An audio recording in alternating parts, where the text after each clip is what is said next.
I think we can now we can begin. Sure, sure. A very good afternoon, everyone. My name is Srinitya Karati, and I'm a risk manager at Amazon and chairperson in COWE for Telangana chapter.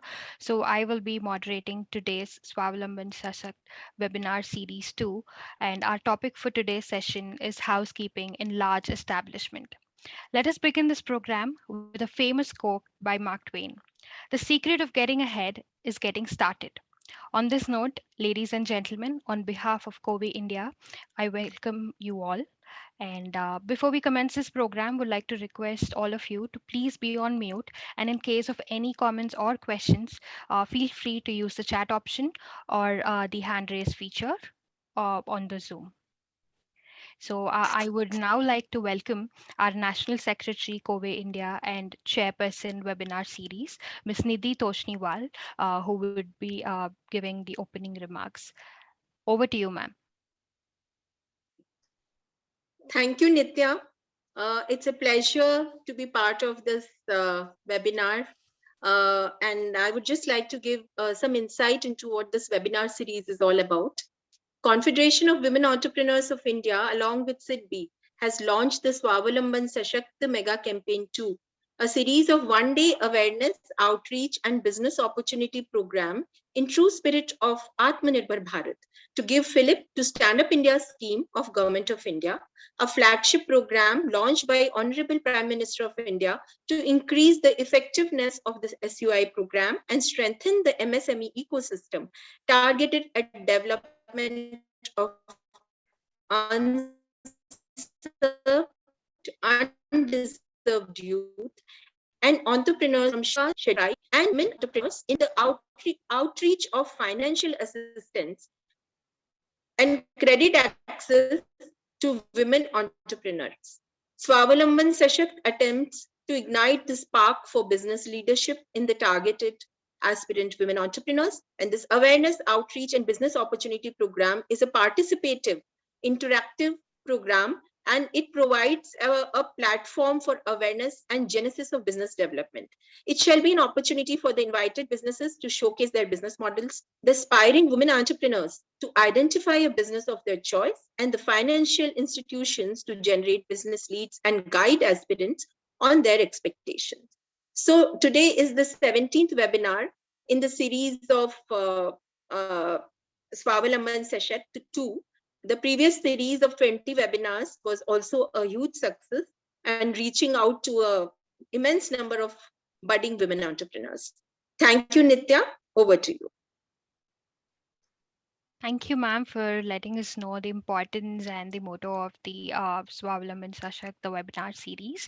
And going forward now, I would request Ms. Kalpana Rao, Secretary of COVE Telangana Chapter and Director for Social Enterprise and an interior design firm under the brand name Ishika Hughes, to please deliver the welcome address.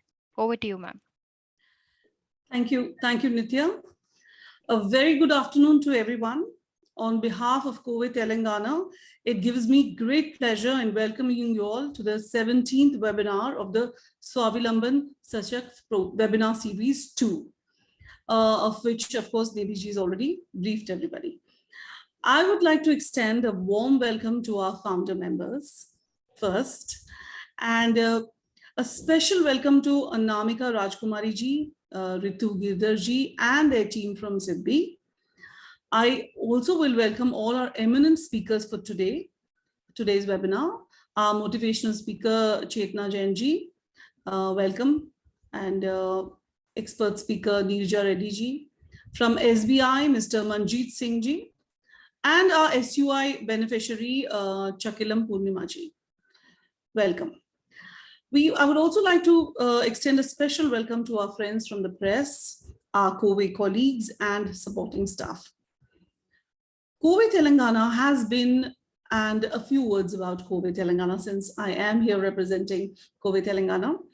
COVE Telangana has been and continues to be a pioneer in getting valuable programs for its members. Our most recent projects or programs have been, I'll just name a few. one of our pet projects, which is a running project right now, is Tribe, which is an apprenticeship program which is supported by SIDBI. We are also proud to say that we have a program with GIZ, it's a German collaboration, a vocational training programs which have already started a couple of months back. We recently opened a skill development center, once again supported by SIDBI. Very recently, in the last couple of months, we have launched a cookery program called Poshtik, which was where a lot of budding entrepreneurs were identified and awarded. And again, it was supported by banks and individual entrepreneurs. We have frequent network meets and marks along with seminars. We also conduct EDPs, which are entrepreneur development programs in the urban areas, and ESDPs for the rural areas, which are more of training and skilling, for people, for women especially. So with that, I'll come back to welcoming you all once again to today's seminar and hope that you all take away something valuable from it. Thank you. Over to you, Nitya. Thank you, Kalpana ma'am, for highlighting the COWE Telangana attributes. And now I would like to welcome Madhu Tyagi ma'am. And before I do that, I would just like to share a few lines about her. True leadership lies in guiding others to success, in ensuring that everyone is performing at their best, doing the work they are pledged to do, and doing it well. I now take the privilege in inviting one such leader, Ms. Madhu Tyagi ji, National President COWE India and Director COWE India, to share COWE's mission, vision, and activities. Over to you, Madhu ma'am. Thank you, Nitya, for such a lovely introduction and giving me this opportunity to share the about information about COWE India. So, Karthik can play the PPT.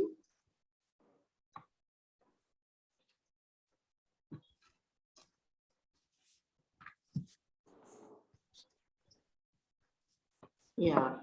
So, welcome, and us is COWE India, Confederation of Women Entrepreneurs of India. It was started on 22nd November 2004 by 6 successful first-generation women entrepreneurs and 22 members along. Those who are the founder member, and there's still very strong support to the COWE. And this is for not-for-profit under Section 25 of Company Law.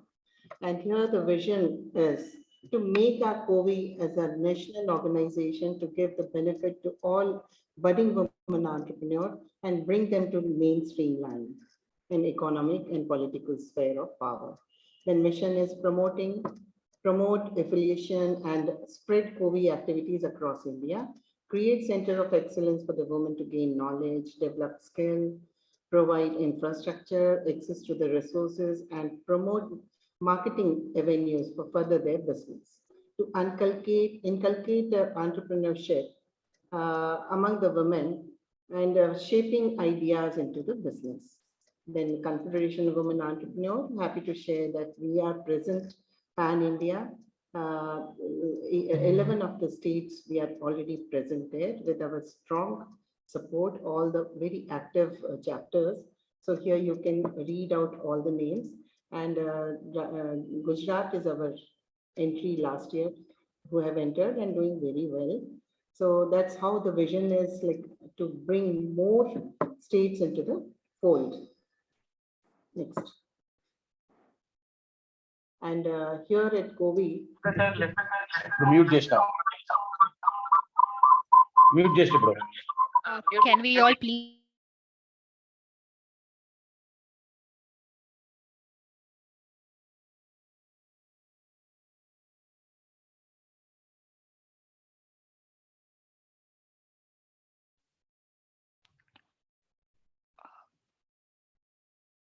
Madhu ma'am, you're not audible. I think we'll have to unmute.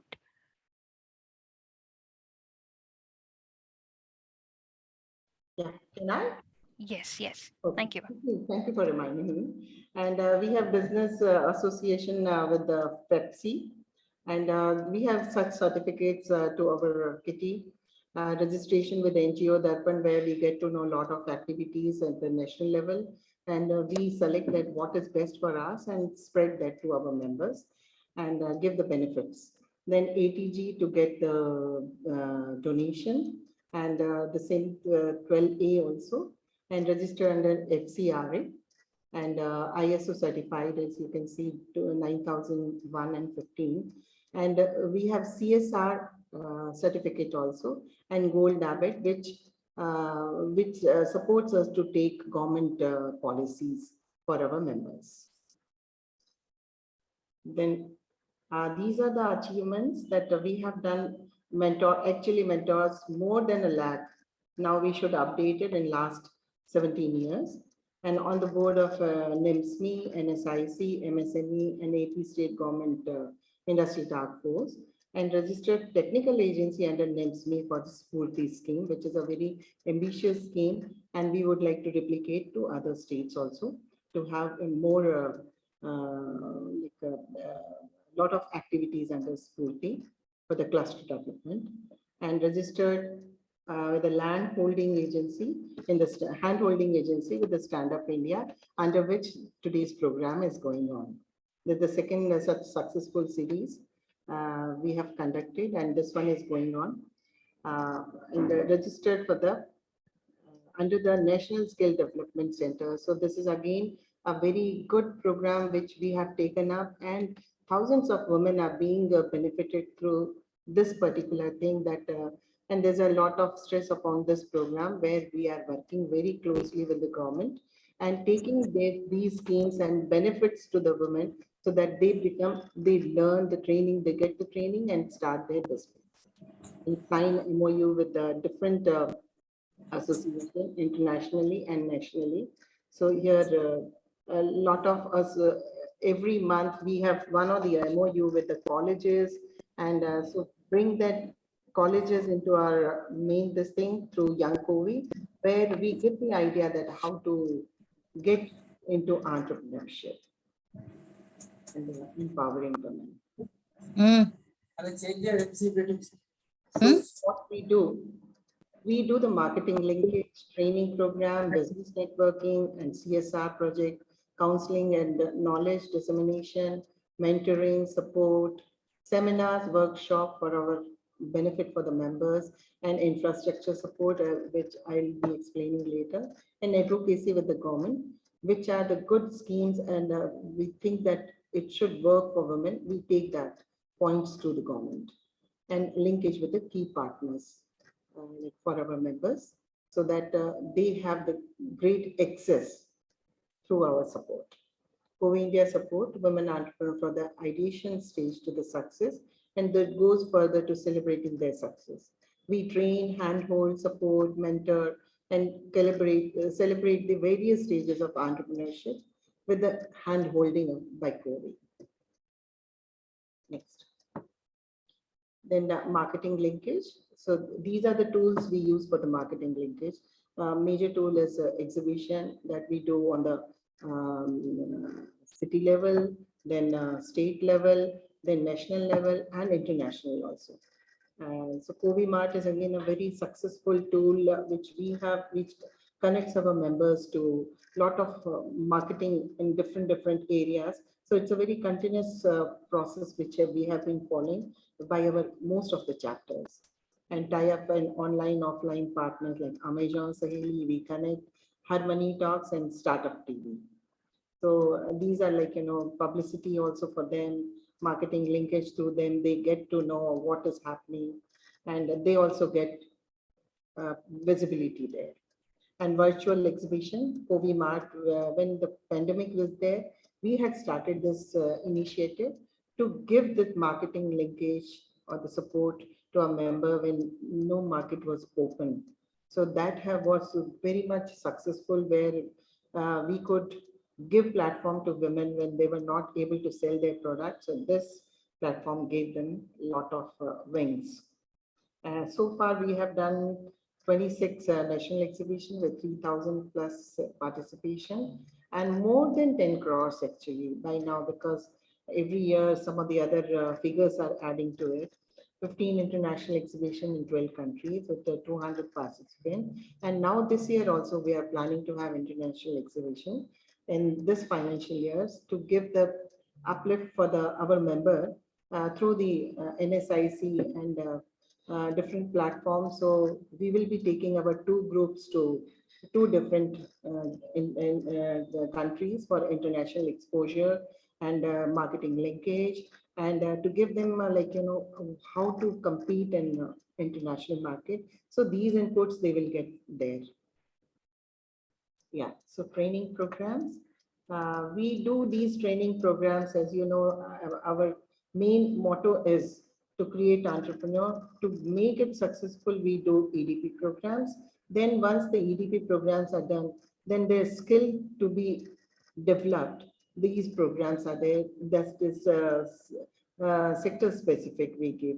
And first we give the general, and then when they take up the business, then to how to do it better, we give that skill training and the workshop on different various subjects as and when the subject demand is coming.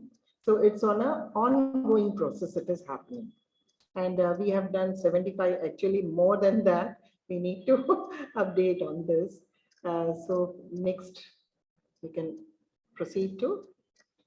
Here we have, we are into, as we told that we are into seminars. So we take up one particular topic and then we go into the depth and do the seminar so that it benefits to that particular sector.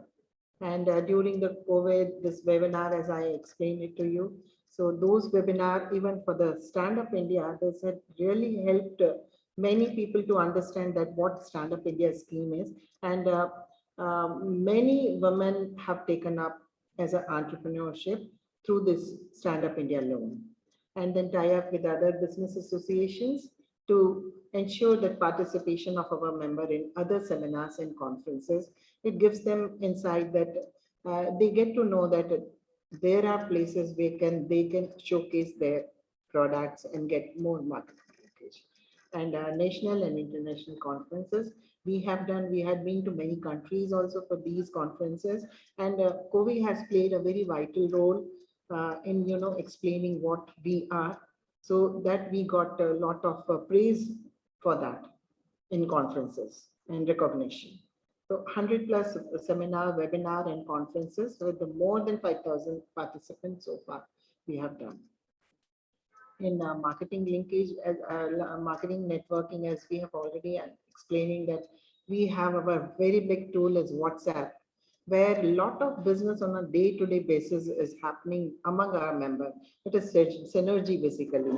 And one person is showcasing the products, and another is buying, another is showcasing. So likewise, a lot of our members are doing business.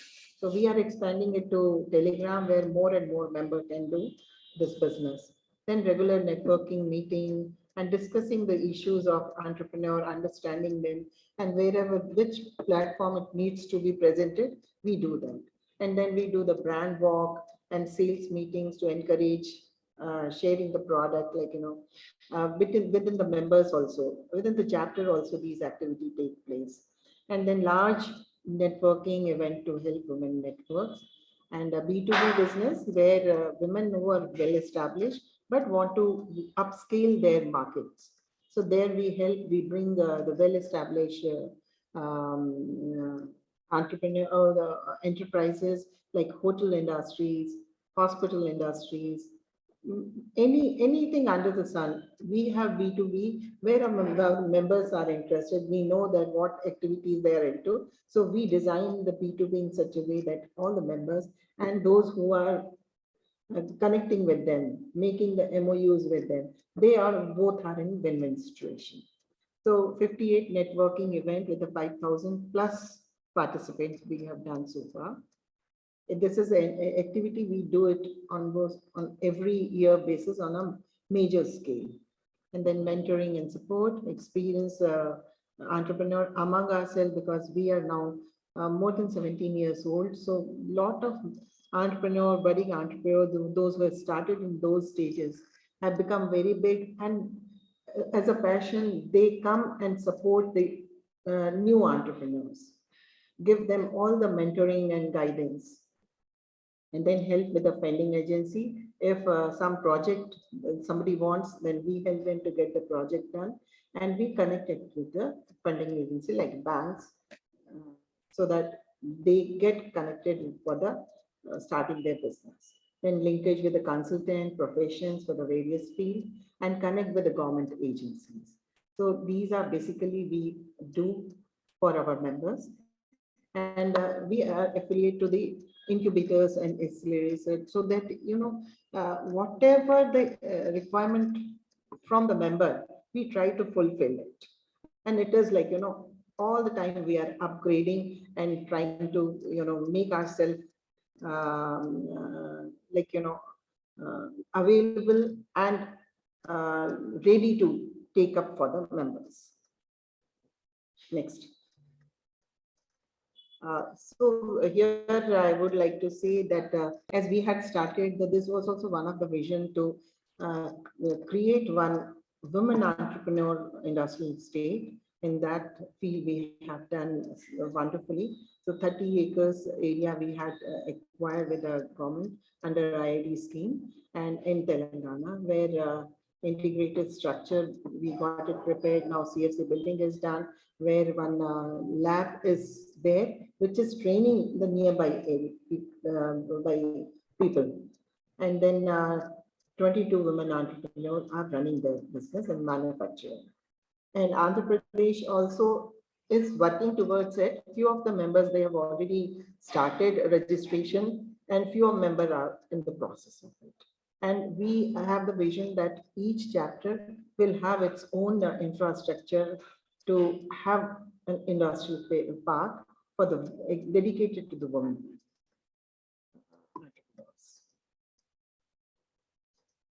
So we have started taking CSR projects also. From GAIL, we got a project where we had made toilets for the women. It was a very big issue in the government schools. There were no particular or separate toilet for the women. So that we had taken up, and 32 such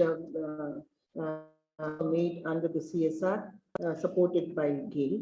And now I would like to tell you about this daycare center. We have this last year only we got sanctioned a daycare center for the blue collar women. Those children, their children, they either they don't work or they don't have any solution. Where do they leave their small children for 6 months to 6 years?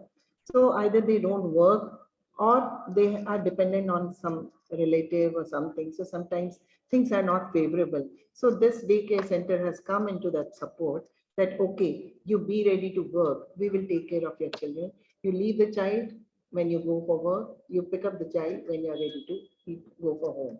So this is becoming a very successful project for COWE, though it is very challenging, but the team is working very dedicatedly. If I speak, I can speak 1 hour only for this project, but to brief you that Government of Telangana, TSIIC, ILA commissioners, and our CSR funding through the donors and our own teams, they all are working relentlessly to make it success. And it's a 20 such daycare center pilot project in Telangana. Once it is successful, we prove it, we will get funding for the other states also. And as we see that many of the chapters are very much keen to start this activity. Next. And SIGBI is the major partner who's like initiated, and with that the support only we could take it up. And advocacy with the government. So as you can see that we share the ground reality that what is happening. They make policy, but sometimes there are some issues which the benefit doesn't reach to the right person. So we are here in the mid to take care of those issues and represent them so that solutions are there. And recently on this August 30th, we had a meeting with the Ministry of MSME, and there we have represented our many of the points, and we were well taken, and then we had sent our representation, and we got information that these are very useful. So such kind of education we take it up. Yeah, next. Next. So as I have already explained you that counseling and knowledge dissemination, this is a major things where we connect with the experts and give all information to our members.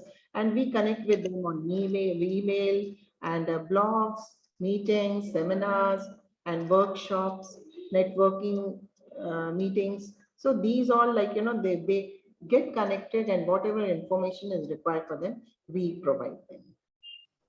And visits also to the industry visit to give them exposure that how an industry works with a deep knowledge. So those kind of visits also we make. Next. As you can see that these are our key partner in most of the program. As you can see that most of the government bodies are related to our activities are in this. You can see that they should be PSISC, NABARD, and MSME, SBI, Stand Up, and then WeHub, CII, NSIC, APIIC, NFED. So all these are connected with us, and we get a lot of information from them, and that information is passed to our members. Speaker, don't you know? Why is it not?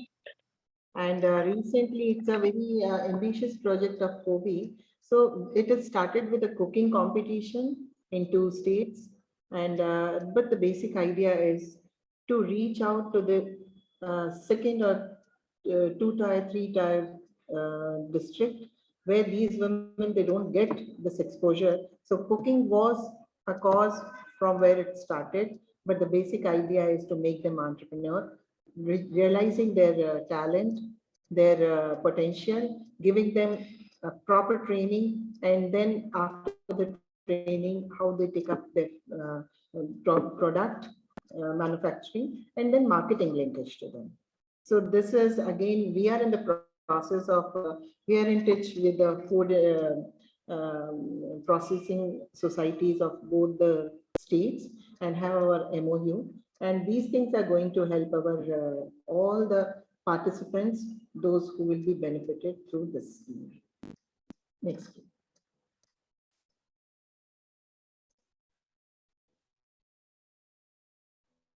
And another 712 tribal farmers are being benefited. So this project is on roll now. And we have placed the tender, and tender is now in the process of finalization. So immediately once the tender is floated, tender is finalized and awarded, will start. And COWE is this technical agency in it, and we have taken up that we will be giving them marketing linkage, as we have lot of exposure in this due to our having lot of exhibitions and connect with the corporate. So this will is going to help these farmers basically.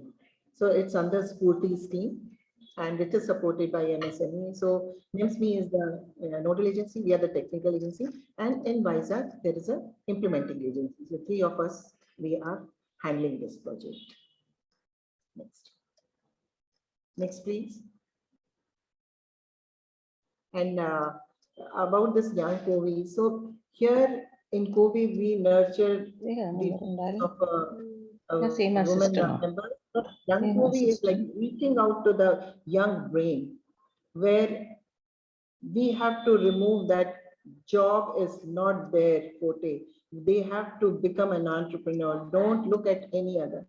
Have good education, have good trainings, and jump into entrepreneurship. So in this mission, many of the chapters are working, and we have a lot of colleges come forward because they also want their students to learn a lot about it. So we are in touch with colleges and a lot of women, and we do EDP program. Karthik, please mute everyone. There's a lot of disturbance. I request everyone to mute and be careful. I think this will be the last. Yeah. Karthik, can you move forward? Yeah. So these are the plans. We had four more chapters in our view. So we are working on it. And then the COWE Heart E-Mart Place. So all the chapters are having a particular name for their exhibition. And this year, this financial year, we are planning a national exhibition with the support of NSIC, MSME in Rajasthan, where the work is already started.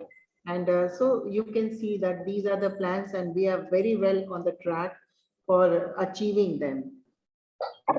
Next. Thank you very much for listening about the story. And thank you, Nitya. Thank you, Madhu ma'am. Thank you for sharing all the achievements, support that we provide, initiatives, and the roadmap that we have down the lane for next 3 years. Thank you for that. And just want to reiterate again that everybody please be on mute so that we can understand our speaker better. And on that note, moving forward, now I would request Ms. Anamika Rajkumari ji, Manager SIDBI, to come forward and share her thoughts in few words. Over to you, ma'am. Could you please unmute and take over?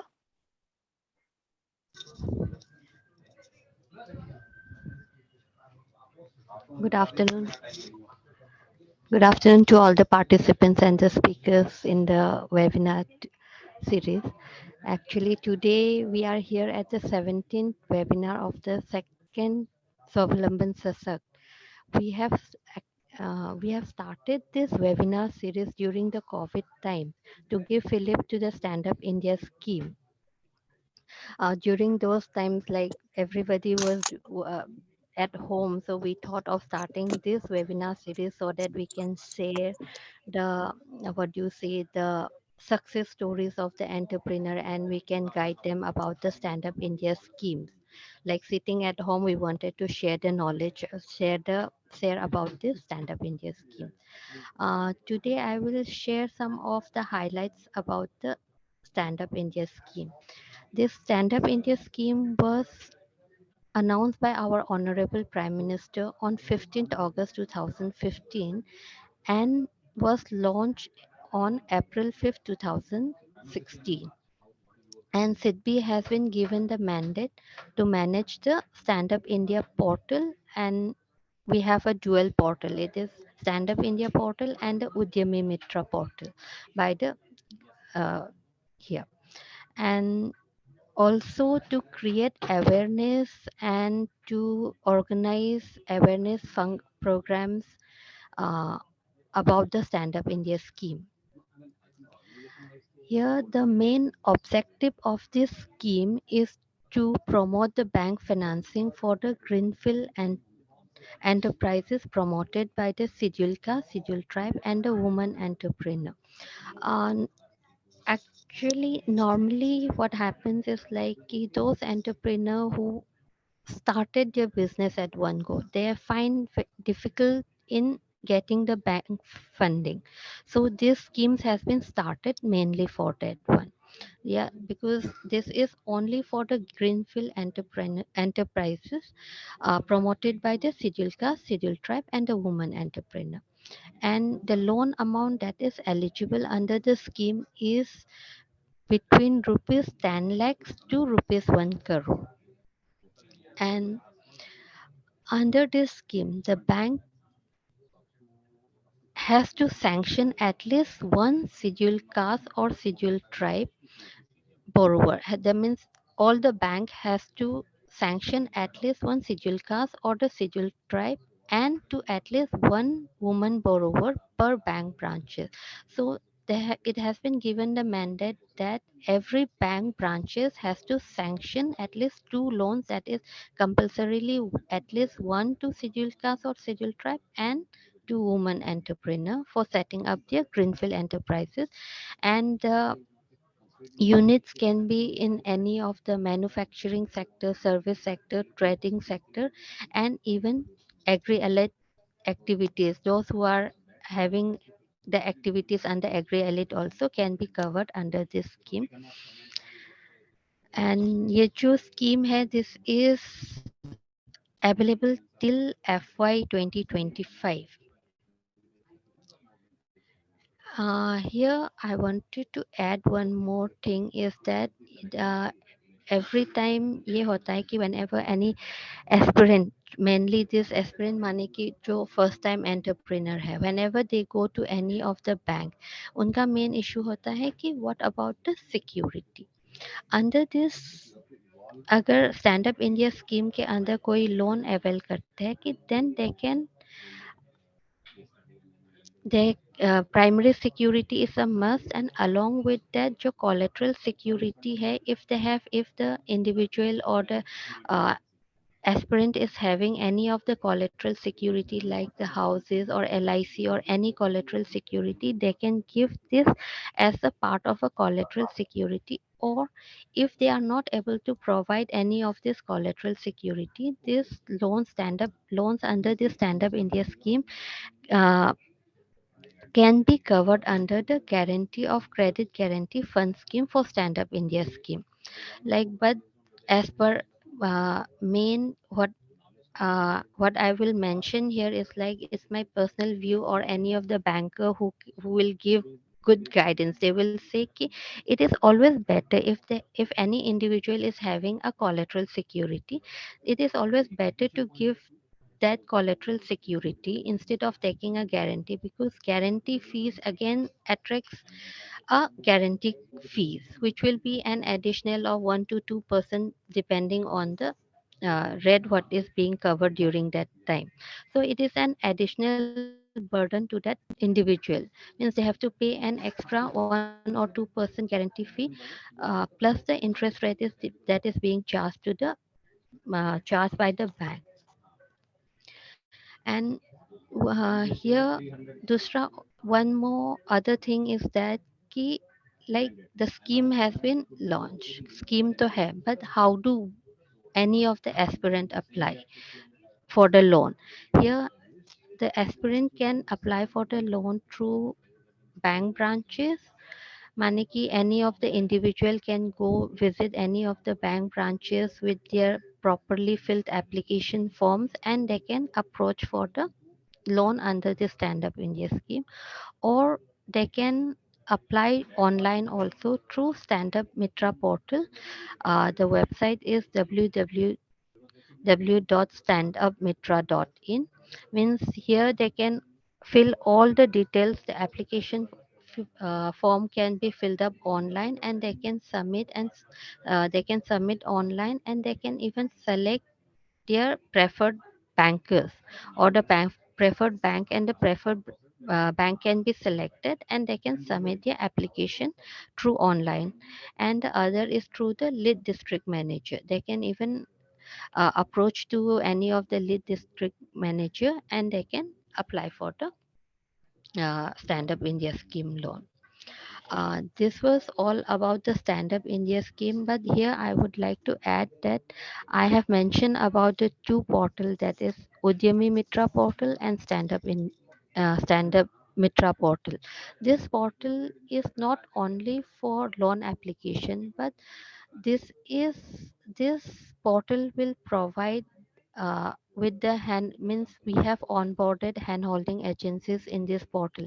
If any of the, because uh, these are the aspirants that who wanted to apply for the loan, so they may be having some difficulties while filling the application, or they are not aware ki they have some project in their mind, but they are not able to make their project reports and all those things. For that we have onboarded hand holding agencies on this portal, and they can select any of the hand holding agencies, and they can take their support in making their project profiles, or discussing with them and filling their application form. Even COWE is one of the hand holding agencies, and they are also supporting and mentoring the aspirants and all the aspirant entrepreneur. And along with this portal, in this portal there is a pool of more than 300 plus project profiles. These are ready-made project profiles. We have uh, uploaded these project profiles as a sample project profile, so that if any aspirants wants to refer to those project profiles, they can always refer to those project profiles. And if the project that they wanted to start is similar to their project profiles, they can take the guidance of those project profiles in that. And with along with this, there are lots other knowledge reference are also on uploaded in this portal, and all the aspirants or the participant can always go through this portal and they can refer to even all these knowledge references as well. That's all regarding the Stand Up India scheme and the Stand Up India and the Udyami Mitra portal. And I would request all the participants to take full advantage of this webinar series. And I wanted to see them coming out as a successful entrepreneur themselves. Thank you. Thank you, Anamika ma'am, for highlighting the objectives of the scheme and explaining in details and providing us with valuable information. I think we've had a question from the participants, but I Yeah. would just like to about the interest rate. But for now, maybe we would park it and take that at the end of the session, just keeping the time in mind. Yeah, and I would like to add regarding this interest rate, it's better ki the banker will be the right person to guide them, because we don't directly fund to the fund under Stand Up India scheme. These Mhm. are the commercial banks that is uh, funding to them. Sure, sure. Thank you, ma'am. So, Srilata ji, we've noted your question. We'll make sure that we'll answer that by the end of the session. And also, during the session, we have a video which clearly states on, about the application process for Stand Up India loan. So we can also view that during the session. Now, moving forward, we will have our expert speaker who would take the session today on our topic, housekeeping in large establishments. Uh, Requesting Karthik for the introductory video.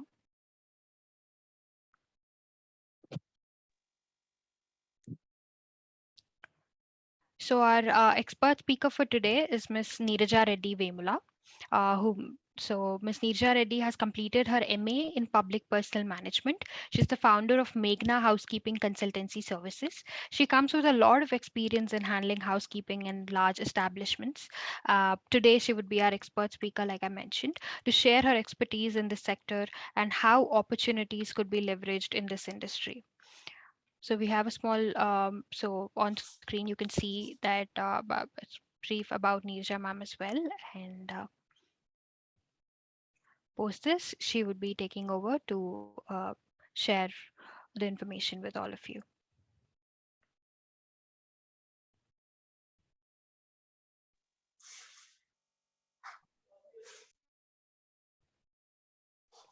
Over to you, Neeraja ma'am.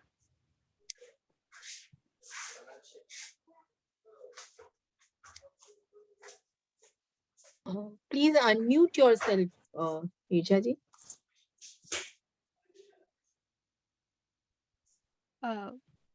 Sorry. Yes, ma'am, you're audible now. Thank you, Nitya. Thanks a lot. Good afternoon, everyone. I'm Neeraja Reddy, today's expert speaker on housekeeping, the Swavalamban Sashakt webinar supported by CB and successfully conducting by my organization, COWE. I'm proud of COWE as I am associated with COWE since 17 years. Right now, I am the COWE India's treasurer. So I am with COWE since 17 years. And I joined in 2004, and now I am treasurer of COWE India. So I come, about myself, I would like to say that I come from an agricultural family from Telangana. Born and brought up in Hyderabad and studied in Hyderabad. I studied diploma in hotel management like 30 years ago, and I did MA public personal management, which is very helpful to this housekeeping services. about my college days, I would like to tell a small, just inform you a bit. From the days of my hotel management, when I was a student, I was inclined to housekeeping, which unknowingly, or knowingly or unknowingly, I don't know, but I have chosen housekeeping as my main subject in my final year of diploma in hotel management. And I mean, all my classmates, we were around 15 to 20 girls. All of them, they have chosen, like they chose bakery as their main subject and cookery as their main subject to become baker and chef. And I don't know, but I was very young, 18-year-old, but I chose housekeeping, and I thought that that will be the niche service in the future. That's what I thought of selecting the housekeeping. So coming to my career, I joined as housekeeping supervisor when I was just 20 years old, and I worked till 7 years in an hospital till I reached housekeeping deputy manager. Then I thought I'll hit this job thing, working 9 hours a day, 10 hours a day. And I thought of starting my own services in housekeeping way back 25 years ago. So, in the meantime, I was married and I was having a kid. So what I thought, if I want to spend more time with my kid, I should do something else, not spending outside 10 to 12 hours per day. So I thought, let me concentrate how to earn money, concentrating, going out only for 4 to 5 hours per day, and take care of my kid. That's what my main motto when I started this business. Then I started this business with one of my partner, and we started in 1997. Then my first contract was with only one manpower that office needed, and I started with one manpower. I was giving service, providing only one manpower, a small office. With a small amount I started. Right now after 25 years of my business, I can say that right now I have around 300 employees in my company. That is what my achievement is. I'm proud of that. Then regarding housekeeping services at present, it's very lucrative business right now, all over the world, even in India, because where every organization or any household, they need housekeeping services. Maybe like maid service or housekeeping service. Like maid service is entirely different compared to housekeeping services. The housekeepers, like in our language, the housekeeper means coming and doing a service in an office for 8 hours, and upkeepment of the office. And for household, we call them as maids. Those people, they come for 1 or 2 hours or maybe 4 to 5 hours, and they complete their job and they'll go away. So that is the meaning of both the maid and the housekeeper. So difference between maid and housekeeper is that. So just a minute. Like in other countries, internationally, the housekeeping services are other countries, they call this service as janitorial services, and they call housekeepers as janitors. So these services way back like 20-30 years ago, only they started all these services. In India, maybe I think just 20-25 years ago started, but right now, maybe since 4 or 5 years, this boom has increased a lot. The cleanliness, the hygiene part, and everything has boomed a lot. People are more inclined to housekeeping nowadays. Previously, when I started this business, I mean, I used to say everything to every person, introducing what is housekeeping means, explaining the need of the housekeeping to all the corporate people and etc. etc. But right now, the people are aware of housekeeping services a lot, and they want their office should be clean, tidy, very hygienical way. And after COVID, this increased a lot, leaps and bounds. So that is what I'm experiencing right now. So wherever we go, like they encourage housekeeping services. Previously, it was like that. Yeah, these people from housekeeping, yeah, they have come, but I mean, it's their need. That's why they have come and approaching us. It was, the attitude was like that. But right now, the attitude is not like that. They are welcoming housekeeping people. They want housekeeping services, and they are more eager to know different housekeeping services nowadays. I mean, even in nowadays, even in household, husband and wife both are working. So both, they need housekeeping services. So people are eager to know who are all the people are giving housekeeping services to different types of clientele. Like I'm giving housekeeping service for hospitals, hotels, corporates, banks, etc. But my contemporaries, some of them, they are giving only to houses. They are giving only domestic service. Like that, there are different types of housekeeping services. So let me share my housekeeping service, how I'm going to I'm working on it. Let me share with you all. Can I just? Yeah. The basically, I mean, before I start the main topic, I would like to share a small scenario. I think you might have all watched Munabai MBBS movie. Can I hear? Okay.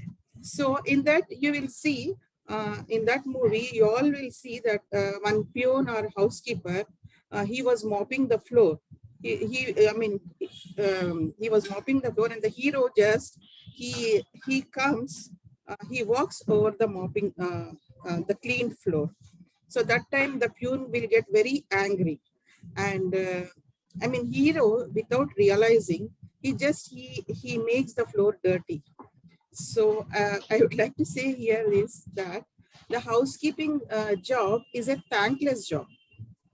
Like 5 minutes before we will do our cleaning and everything, some person, after couple of minutes, some person will walk through the floor or somewhere, and they will make it dirty.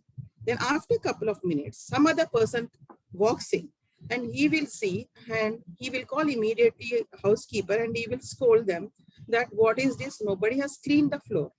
So that is the thing that that is the reason I'm saying that housekeeping is a thankless job. And coming to the main point, this housekeeping, the definition of housekeeping. Can I just do this? Okay. Yes. Housekeeping is a continuous and systematic process involving everyone, which keeps the workplace, equipment, and information in a disciplined and well-organized manner, resulting in change of attitude and habit, improving the overall efficiency, and setting standards for total safety, better environment, and hygiene. And the mission and the vision of housekeeping is the creation of an environment in workplace with good aesthetics and well-kept, visually transparent working areas to inspire individuals' involvement on a continuous basis. So this is the main motto of the housekeeping services, whoever is running down. About my organization name is Meghna Housekeeping. Can you just...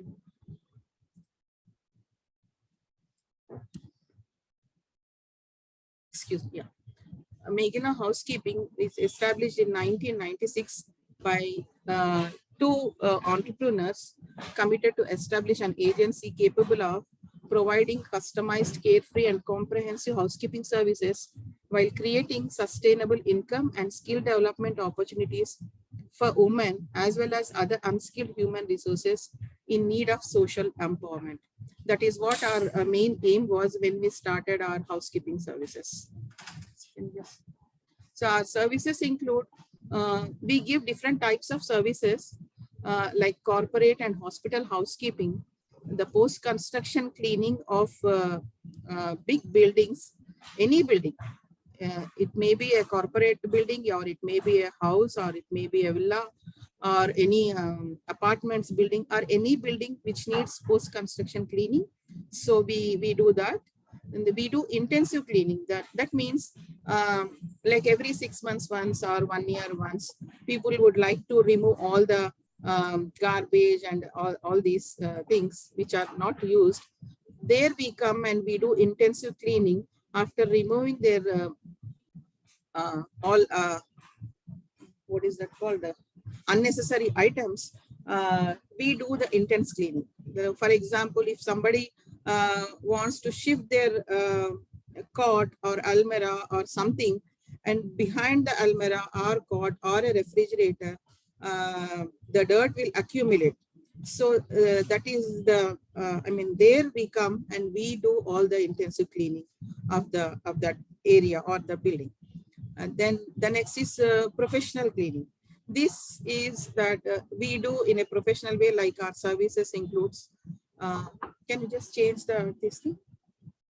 Yeah. So our offerings are like deep. Yes, intensive cleaning. Yeah. Yeah, in the intensive cleaning, yeah, you're seeing, watching this slide. What is this? The stove and the hob. What is this? Chimney. Hob and the chimney. Both now they have become very like dirt. Dirt will accumulate because every day we cook here. So the intensive cleaning is that we remove all the dirt, the oil marks and everything. This is the best example what the intensive cleaning is. And the next slide, please. The express cleaning.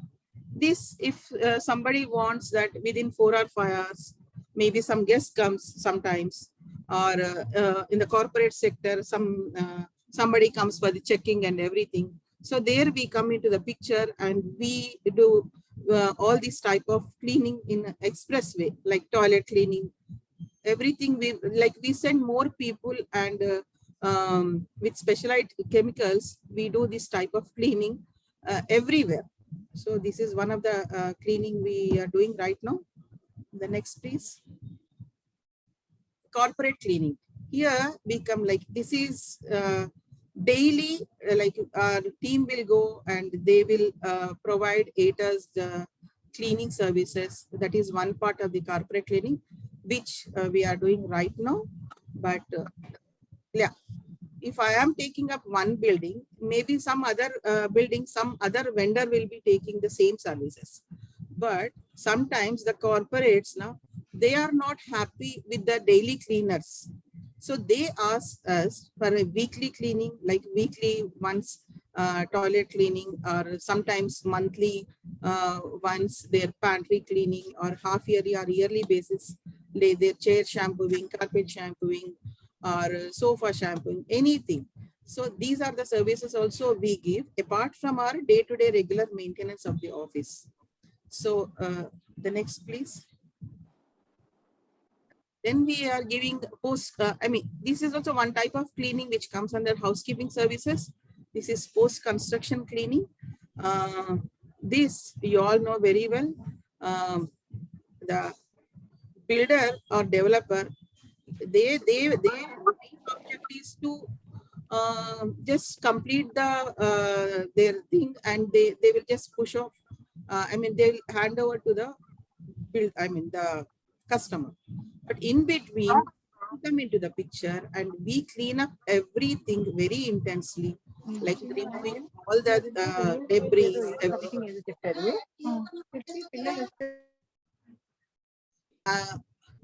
And we clean entire premises, which is, I mean, the customer should be, I mean, it is ready to move in. That is what our post-construction. Then the next slide, please. And post interior cleaning. So this after completion of the handing over of the apartment or a house or any commercial place, then the interior designer comes in. Then they will do their work, and after that again cleaning requires here. Then again we step in and we complete again. We will do all the cleaning, like different machinery, everything we use, and we do the cleaning work, and we hand over the spotless premises to the customer. Yeah, you can see in this picture that usually what happens, toilets especially, all these workers, the construction workers as well as the interior workers, like woodworker or electrician or a plumber or anybody, they use these toilets, and they use these toilets mindlessly. So they are not bothered whether they have flushed it or not, or whether they have the water is coming or not. They won't see anything. So before handing over, that we clean up everything and hand over the neat premises, spick and span premises to our customer. So that is a post interior ready to move in cleaning also we are taking up. Next. The prospective customers, you can see there are in this, there are colleges, there is hospital is there is a building system, COWE, the banks, super specialty clinics are there, then corporate digital software offices, etc. All these, everywhere our services are needed. So before taking up any housekeeping service as your business, the mandatory license are must. So all these licenses we have to take, like for example, labor license. Labor license is required for state, I mean, the customer who comes under state government, like corporates, not household thing, the corporates. Some of the corporates, they come under state, they apply their norms and I mean on wages as state government norms. And some of the clients who have pan-India services, who have, they opt for central government license. So the shops and establishment license is it comes under central government, and the labor license, which every state government has different policies, norms. So for an housekeeper, we have to take both the licenses so that we can serve all types of clients. That is the main. Requesting everybody to please be on mute. And the second is GST, that you all know very well, the goods and service tax. That is a must.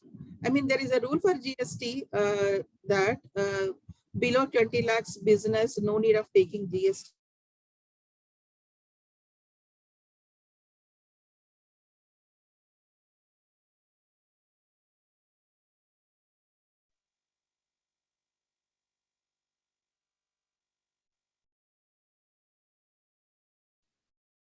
Neerja ma'am, I think you're on mute.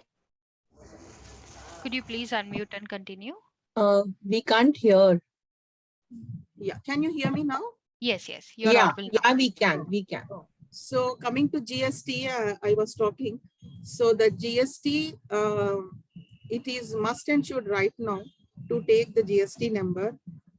Ignoring the 20 lakhs business people only should take the GST, because what we buy, the consumables, the machinery, etc., everything we pay, and we get all these items paying 18% GST. So when we have to claim the same 18% from our customer, we should definitely take the GST.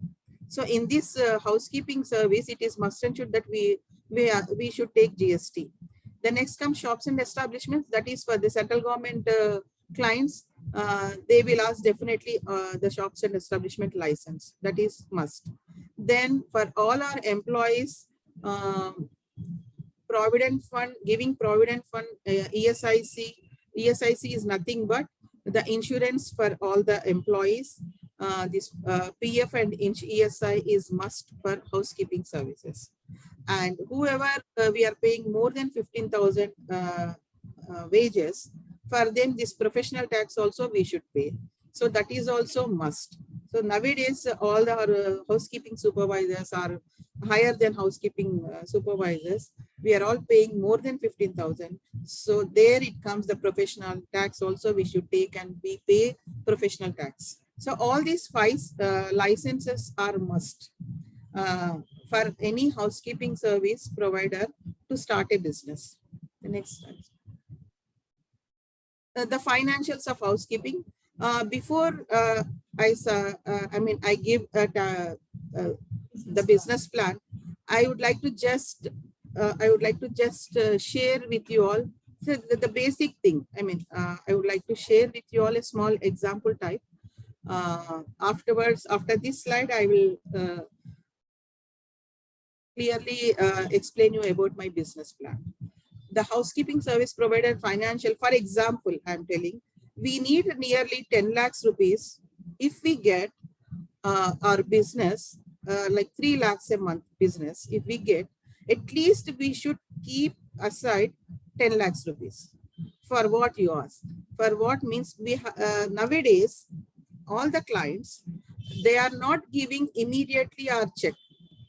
So every customer is taking nearly 45 days to 60 days to clear our first bill.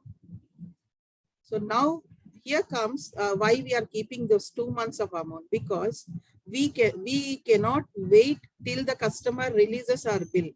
So we should keep well in advance our 2 months, at least 2 months billing amount in our hands to pay the employees' salaries, to pay all the mandatory norms like PF, ESI, GST, etc. For all these, we should keep it aside. Then at least mandatory licenses we should take. So for taking all the licenses, it is costing nearly 1 lakh rupees. So that is also very important to keep it aside. Then for office and infrastructure, everything, another 3 to 4 lakhs we need. So this is just an example I'm giving for a business of 3 lakhs rupees per month. Now I would like to show you all the business plan of housekeeping service for 1 yearly, this thing. So we need at least our office and the maintenance of office, and we need machinery, maybe vacuum cleaners, we need vacuum cleaners. The office and rent and maintenance requires places like in Hyderabad, at least it will, the rent will be around 20 to 25,000. So that is must. We cannot go and keep our office in some corner. So that the office should be in the center of the city. So that is the main thing, so that the employees can come and we can operate it easily. That is the main concept about the office. So at least minimum 2 to 3 rooms we need in an office. One is for keeping all the machinery, the other room for keeping all the consumables, and 1 room with at least 1 computer system for our clerk or some assistant to do all the work. So that is the basic thing I'm telling we need. And machinery, wages, mandatory license, everything around like uniforms, sanitization machines, everything we need around 10 lakhs rupees to start a business. Then for office administration, like we need 2 persons. Maybe, I mean, 1 person each is like, for example, a driver need not only drive the vehicle, the driver can even use as supervisor. The driver even can use in different ways. So that is what we do, like as director of the company. Still, sometimes even I'll go and idles, sometimes dusting also.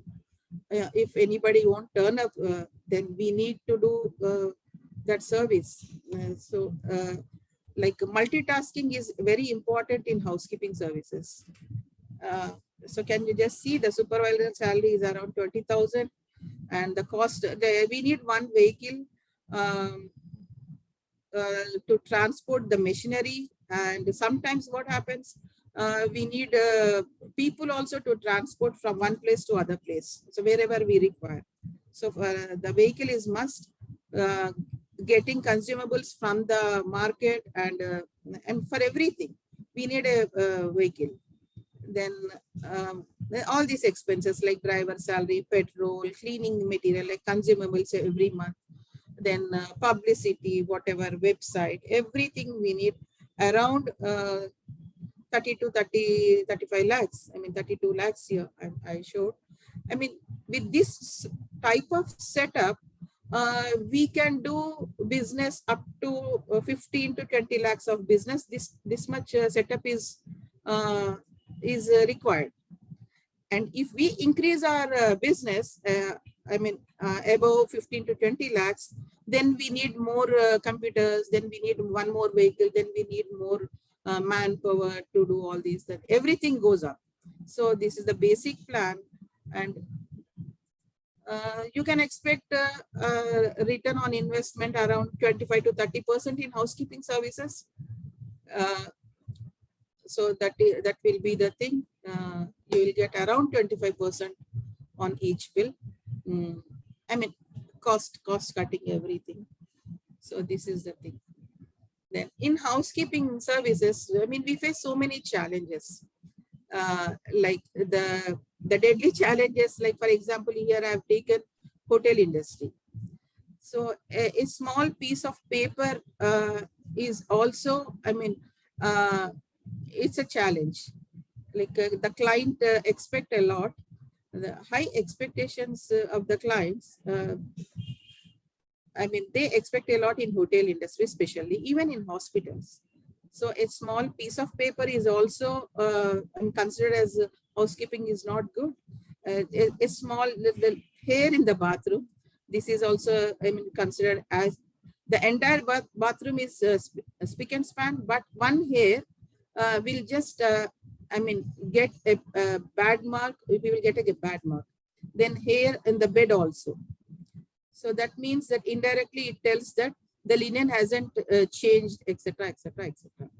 Then in the toilets, mold. You can see in so many hotels, mold in between one tile to another tile. So that is also, I mean, the people are very particular. So a small like black thing is also, it's a definitely negative point for an housekeeper. So these are the challenges we face. And to for day-to-day working in housekeeping service, we face challenges like the usually our employees are the uneducated or minimum educated employees, people. So they consider that, I mean, without realizing, they won't turn up to the office. Why? If we ask them why, they say that the neighbor has expired, or something happened to some relative, or something happened to my nephew or something. It means they can see so many stories. Like for them, not coming to office is not a big thing. So these challenges we face day to day, every day. So this is a very big challenge for service industry, absenteeism of the employees. And to replace these employees also, we have to keep backup plan. So the backup plan is very important. Like for every 10 employees or 15 employees, we keep one extra manpower just by paying. So wherever we need the replacement, then immediately we shift this person to the concerned office or area. So the backup plan is must and should. Then we face challenges with our reporting our employees on time. So for example, if we have to report at 7 o'clock, the employee won't turn up till 7:30 or sometimes even at 8 o'clock. And they are very cool and they say that, yeah, that the bus hasn't come on time or something else. So reporting on time is also very challenging. And we get calls from the clients that your person hasn't turned up, and we have some meeting. We have a meeting, or somebody is some client is a visit is there, so cleaning hasn't done. Yeah, oh, something, everything they'll complain. So this is one thing, one challenge we face. Then housekeeping services nowadays, the competition is more. People think that it's a very easy thing to start a business in housekeeping. So many of them. So even I face so many challenges. Like all these, I mean, not to say, but these very, very big Gunda types of men, they run this service a lot. So the competition is a lot. Like for all the government organizations, all these gents who are not even educated, or who are not even aware what housekeeping is, they are doing roaring business in this service. And the thing is, the professional people like us, whoever enters in their thing, so we are not able to what should I say, compete with them, because they go to any extent to keep their business tight. So there the competition is very tough. To enter a government office is like impossible. That is what the right now scenario is. Then the next thing is getting skilled manpower. Skilled manpower getting is also very important. Why? Because we cannot keep housekeepers. Like tomorrow I may get 5 manpower business, maybe after 15-20 days or after 1 month. If we can't think in that way. Why? Because we cannot keep skilled manpower sitting idly in our office, I mean, without getting any business. So sometimes what happens, we get the business, they will ask us to start immediately from next day onwards. So that time getting skilled manpower is very tough. So what we have to, we do is that we shift from one place to another place, transfer the skilled manpower to the new premises, and we take some unskilled manpower to the old place, where the other person will train them, and skilled manpower we train here. This is very big task. So that is also one challenge we face in housekeeping service. Then and one more thing we are facing here is human tendency. Whoever, maybe me, myself, maybe you, or somebody else, their tendency is blaming the housekeeper or maid if anything happens, like theft or some machine operation or something. So whatever bad happens now, then the target comes only first blame housekeeper. So this is the most challenging thing we are facing in housekeeping service. So wherever any mobile phone theft happens or something happens now, even food items too. Somebody might have had some biscuit packet or something. So the complaint comes first on housekeeper. Even in our households, if anything we lose, or any machine, or for example some mixie or something, if it is not working, the first person to blame is our maid. We won't even think, maybe some manager or our family member might have done that. Nobody thinks in that way. Every person, the tendency is to blame the housekeeper or maid. So this is the biggest challenge we face in housekeeping, giving housekeeping services.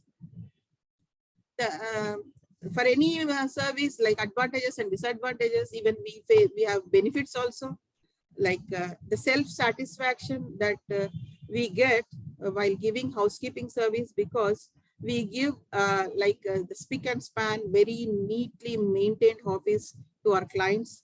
That is the best self-satisfaction.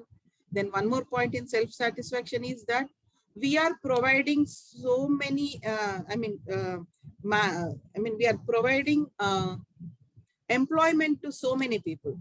So that is one more satisfaction thing, benefit of the service. Then we get appreciation from the clients, and with word of mouth, we get more business. So no need of, marketing and everything. With our word of mouth, with the client word of mouth, we get more business. So that is also one benefit, like how, anybody, not only the head of the business or the director or some manager, but even a small person, even an accountant or an housekeeper or a peon, they will also recommend you, if you are good, to some other service person. So that is the best thing that happens to housekeeping services. And the same thing I already told you, the providing employment to the needy, that is very satisfactory thing.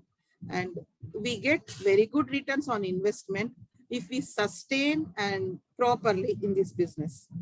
Every business has some ups and downs. This business, because this is service industry, we face more challenges, but in return we get good returns. We'll get, at the same time we get satisfaction, like we are employing, we are helping so many people, and we are maintaining properly all these offices. That is the main thing. That's it from my side. So any questions you people can ask me. Sure. Thank you, Nirja ma'am, for giving us so many details about what is required to start up this, in housekeeping, and how the mandatory licenses, or how about the challenges and benefits. So I think we've had a question from Srilata ji, that how do you manage your manpower?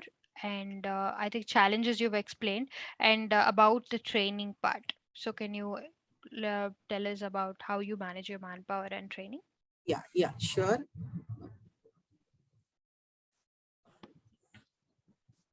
Just a minute. Yeah. Sure. We get our manpower. To start with, when we used to go around to all these bastis, go around and give our number like 25 years ago. And we are providing job opportunities. You people can come and what sort of this, everything. We used to advertise in that way. But after getting a couple of people, or maybe 5 people under us, then getting manpower is very easy. Not easy, but it's okay, because those people only they will get. If we have any vacancy now, if we tell our manpower that so and so area I need 10 people, or so and so area anybody you please get it, so they will get it. With word of mouth we'll get manpower. Like right now, like I get in my office every day at least 3 to 4 applications. Like it's basically now people, the awareness is more important. That here now if we go, that this agency is there, they provide manpower. So whenever they want, so many people, even our employees, they ask, ma'am, any vacancies are there? My brother is waiting. My brother completed 10th. Like that. Even now, so many people, they ask, ma'am, aap wo bank mein kar rahe na? Any vacancies in the bank? I want to apply. Even we are doing that service also. So that is the thing. Like we get manpower now. Like every day we get so many people. And the second thing, training part. Training, we used to do previously, myself and my partner, we used to take it because I've done hotel management.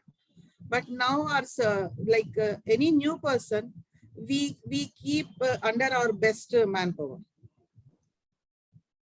Like for 1 week or for 10 days we keep, and they will teach them everything. Like if I want in a hospital, I keep these people under the best housekeeper in hospital. So they train with them. So that practically it happens. Okay, so through shadowing, another person Yes. learns. Okay, thank you, ma'am. I hope we answered your question, Srilata ji. Any other questions? Do we have any other questions, or we can move forward? I think, Srinitya, we should move forward. Look at the watch. We are all left with Yeah. less time. Please Yes. take it forward. Sure. Any Sure. question that they can write it, and the mail it will be answered by the expert. Yeah. Sure. Sure, ma'am. So thank you, Neerja ma'am. Now I'll be moving forward. So we'll have our motivational speaker addressing all of us. So we have Ms. Chetna Jain, who's the Chief Architect and Director of Drumitaru Consultants Private Limited. Drumitaru Consultants is a renowned architectural and project management consultancy firm based at Hyderabad, having a presence of almost 2 decades. Creativity, aesthetics, and accuracy is the core strength of Drumitaru. And Ms. Chetna Jain would be our motivational speaker today and would be sharing valuable information to accelerate entrepreneurial journey. And yeah, so we have a small video on Chetna ma'am, so you all can view, and post that we'll continue with the session.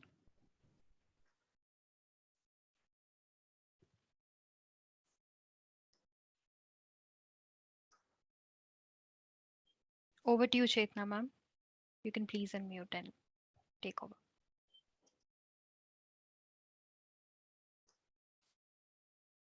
Chetna is on mute.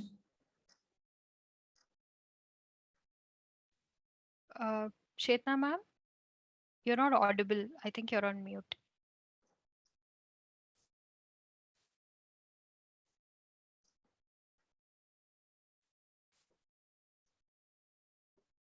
So meanwhile, we've shared details of Meghna housekeeping consultancy services and Neerja ma'am's information as well.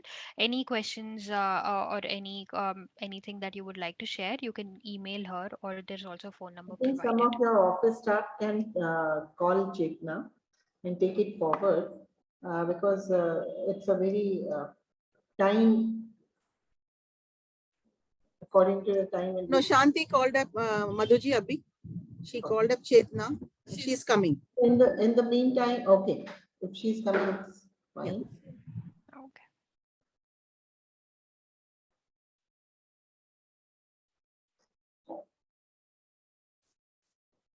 Otherwise, in the meantime, we can play this Stand Up India video. Is it ready? Sure. Sure. Yeah. Requesting Karthik to please play the video of Stand Up India application process. And we take up the banker also if there is some Sure. time. Sure, ma'am.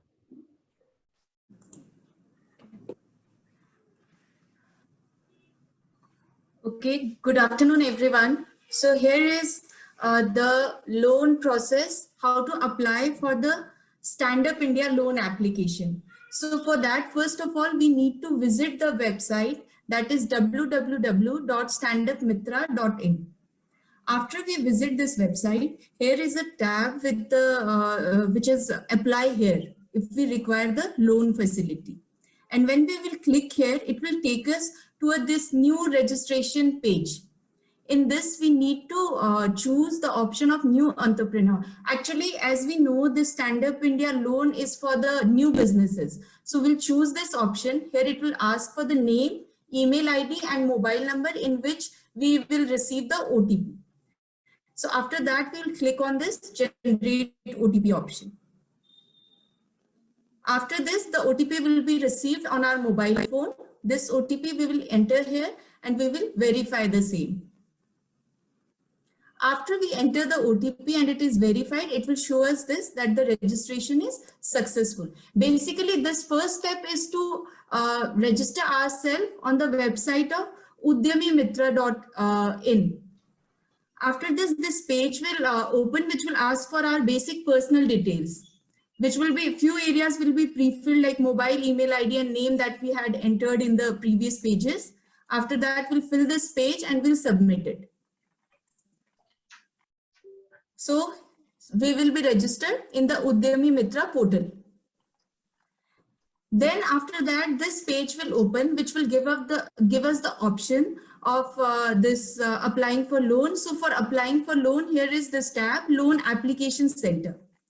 We have this another tab that is Handholding Agency. COWE is the part of this handholding agency. There are many agencies that give us the guidance, and if there is any issue, they support us regarding the loan application.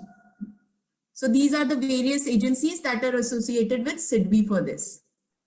For applying for the loan, we'll click on this tab, Loan Application Center. Then this will show us the various kinds of loans that are available under the scheme. So as per our eligibility and terms and conditions, we can apply. And to understand that, we can click on this read more to understand the various loans criteria. After we choose our loan, for like if I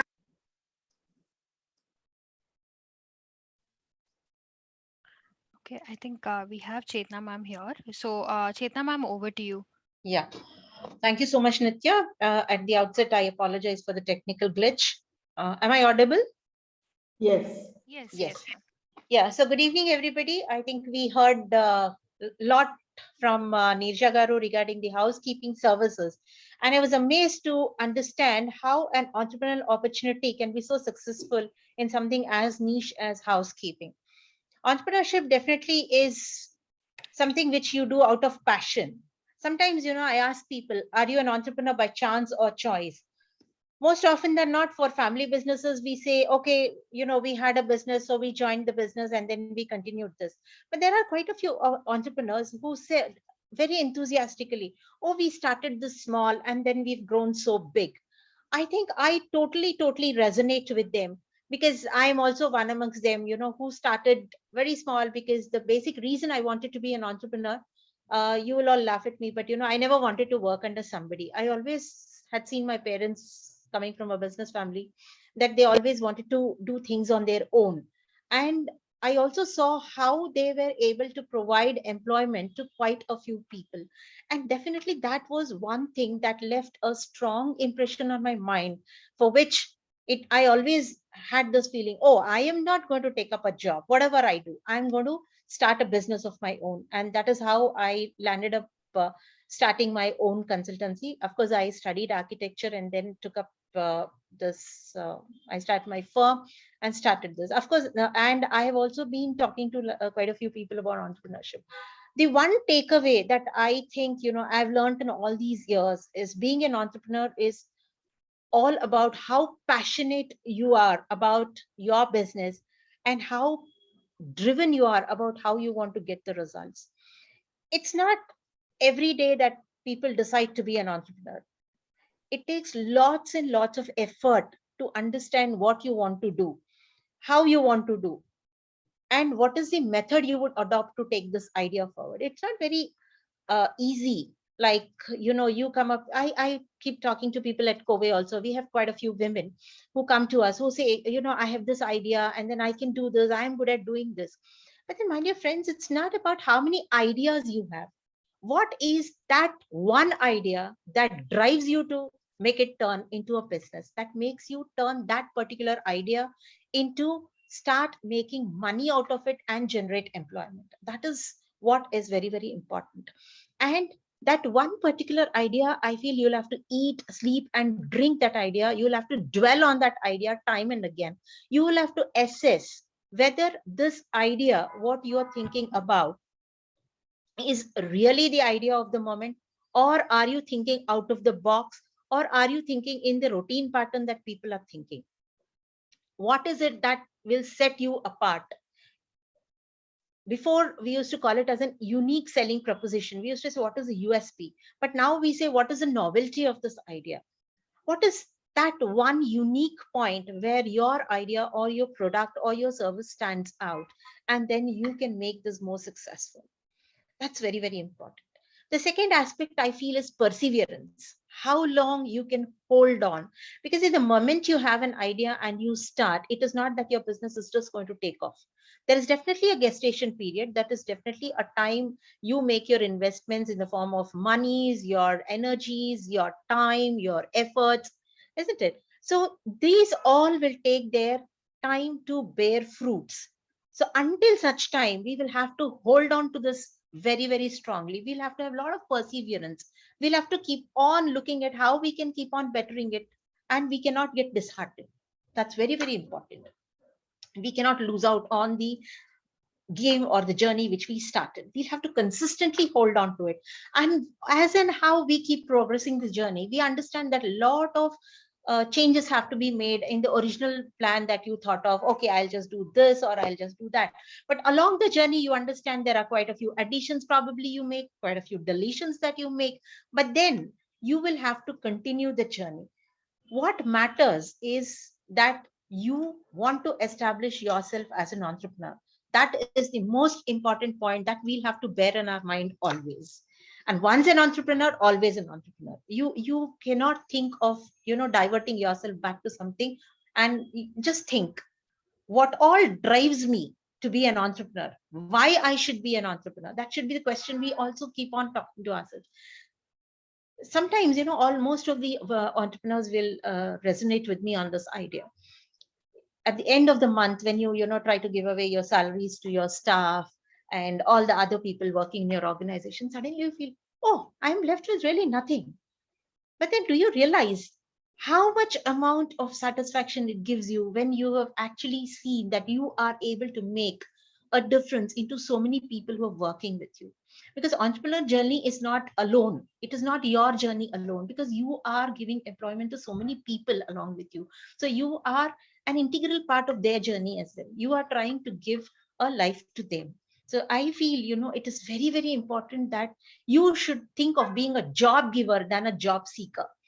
Quintessentially, we used to, good old days, our Indian mindset was, okay, you study well, or become an engineer, become a doctor, get a good job, get settled, get married, have kids, and okay, your life is settled.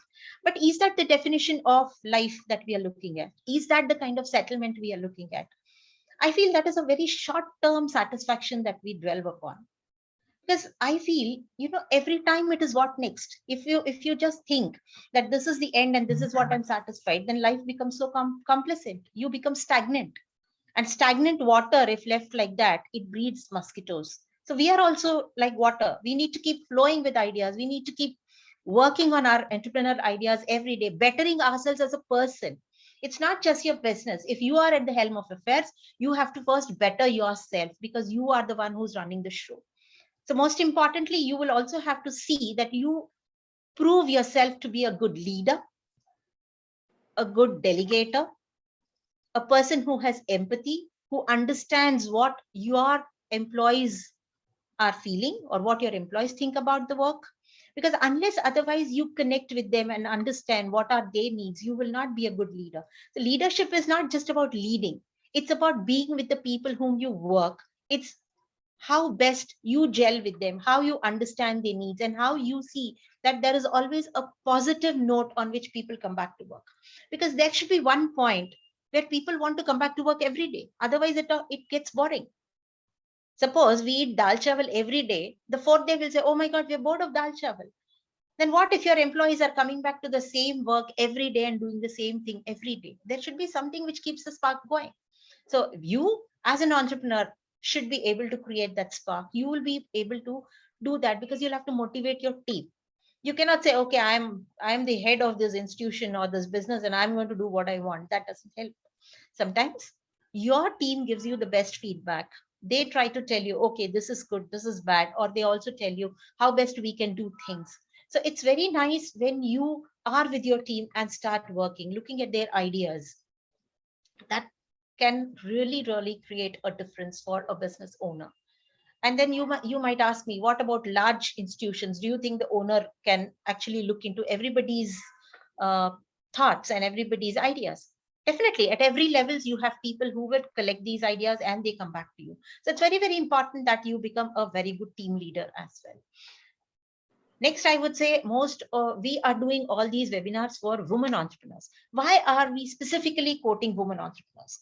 Because women have different stages in their life. First, they also play multiple roles. When we set aside one idea as an entrepreneur, if I run you through our own lives, I would say you're a daughter, then you're a wife, then you're a mother. But along this, parallelly, there is a career also which is running for you. You also study, right? we also study, we also aim, we also have dreams. But somewhere, because maybe you got married, you have children, and then suddenly you put your dreams on the back burner. So I think entrepreneurship is one thing that can get your dreams front runner. You can start thinking, okay, I had put this dream aside, but along with how can I pursue this? Maybe, I quite know people who must have studied chemistry, but today they are heading some organization and looking at management. Does not necessarily mean that you are doing the work with what you've studied. It could be a totally different idea. It could be out of the box idea. It could be something new. But then this is the time we should start focusing on ourselves, our energies, which can be put to use, which can create a difference and add value to others' lives. And this becomes a very, very important aspect. Today, we are focusing more on women entrepreneurs. Why are we saying women entrepreneurs? Because we are trying to harness the capabilities of the women around us. A country's economy doesn't grow when it becomes gender sensitive. It says only the men do. No, no, no. Let's all together harness our energies. And that is when we will see a Sashakt Bharat. If we are saying Swavalamban Sashakt, why are we saying? It is all about how we can empower ourselves and how we in turn can empower others. So we as women should look forward to a day when we are not separately called as women entrepreneurs, but we are known as the the entrepreneurs of the day. So that, I think, is the main idea of all these webinars that we are doing. Please do not think that an idea is small or big, or a product is small or big. And the first and foremost thing I would tell all the women out there, please do not dwell on the idea, what will people think? I have seen most of them saying, oh, if I do this, what will people think? What will they say? Please forget all this. It is not about what others think. It is what about you think what you want to do. It's about what you feel that you want, because it is you at the end of the day. If you want others to govern the direction of your journey or your life, then you are not in control of your own self. So I think it's very important that what you want to do, how you want to do, and what you want to achieve is the crux of being an entrepreneur. And that's one integral part which I feel that all of us should concentrate on. Next thing is, we all know most of the time what happens is when a woman tries to start a business, the next thing is her, the dashboard is a family. Most often than not, they say, okay, I have to borrow finances from my family and then start a business. Suppose I fail, they would not allow me to do this business again. So this is, I'm walking a tightrope. But then today, we have a lot of financial institutions which are very, very upbeat and positive to start supporting women entrepreneurs and take up this mantle. So we can easily go to them. Procedures have been simplified. Just now, before I could join in, I was seeing some kind of a presentation being made. It's all that you need your documentation in place, your paperwork in place. And that's very, very important. Even if you start as an entrepreneur, forget about a financial institution. You need to have your business plan in place. You need to have your roadmap in place. You need to have your goals in place. You need to understand, okay, this is my plan. This is the investment at the beginning, which I would need. How much will I be able to make at the end of, say, so many years? Suppose I have decided today I am investing, say, 10 lakh rupees.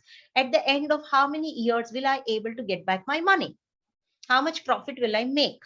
How much is it that I would need to run my month-on-month expenses? So all these things we will have to make a roadmap for ourselves. It is not just about coming up with an idea and starting a business. There are a whole lot of things that we need to consider when we are coming up with a business. You need to understand what is the kind of investment goes, how much, what are the other paperwork, documentation, statutory compliances that you have to take, mandatory taxation norms that you have to follow, and what is the kind of license that you have to take, what is the GST you have to pay, and what is the amount, like Nirja was mentioning, you need to keep 2 months of amount as a buffer. So you also need to keep a little bit of corpus with you so that, in case 1 month your payment has not come in, you should be able to sustain that. And you cannot tell your employees, okay, my payment has not come in, so I cannot give you. You'll have to keep that buffer for your business. So I think all these aspects have to be dwelt upon before you start with this idea, because when you start with this idea, it has to start strong with a very, very firm launch pad. And once you start, you cannot go back. So this becomes a very, very important factor that you should consider all of these things while you're starting a business. In case you feel that you are alone, always do not feel shy to talk to people. Talk to your contemporaries, talk to people who are in the business. Nothing wrong. Not knowing is not a sin, but not attempting to learn is definitely a sin.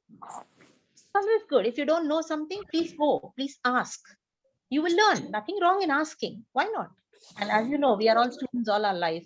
The more we ask, the more we learn. It's always good that we keep asking and we keep learning. Sometimes, you know, the smallest idea or the biggest idea comes from a person who's very, very obscure. You don't even think they matter, but then they give you the best of the ideas. So it's always very, very nice and good that you consider others' suggestions, but do not allow them to override you. Please take suggestions, weigh your pros and cons, understand what is right for you and wrong for you, and then go ahead. And I feel always go by your gut feeling. Believe me, I feel, you know, as long as you believe in yourself, no explanation is necessary. But the day you start not believing in yourself, you will start giving explanation to everybody, because you're not believing in yourself. You are looking for a reiteration from others. You're trying to, you know, only justify yourself. Okay, everybody is telling me this is right, so probably this is right. But no, at the pit bottom, what you feel that this is right, then it is right, because you know that even if you make mistake with that gut feeling, it is only you who is responsible, and you can always get back and start working on it. And some people, I know, we are all afraid of failures, but failure sometimes is a good thing, because we know if we fail once, we know what precaution to take. We know we can always kind of decipher where we went wrong and make it better the next time, so that we don't fail. And people say, oh my God, what if I fail? Instead of saying, what if I fail? Just think of it. Okay, if I fail, I will look at the alternative. Just change the narrative, change the verbatim. I think you are there. But then, you know, you will never be afraid.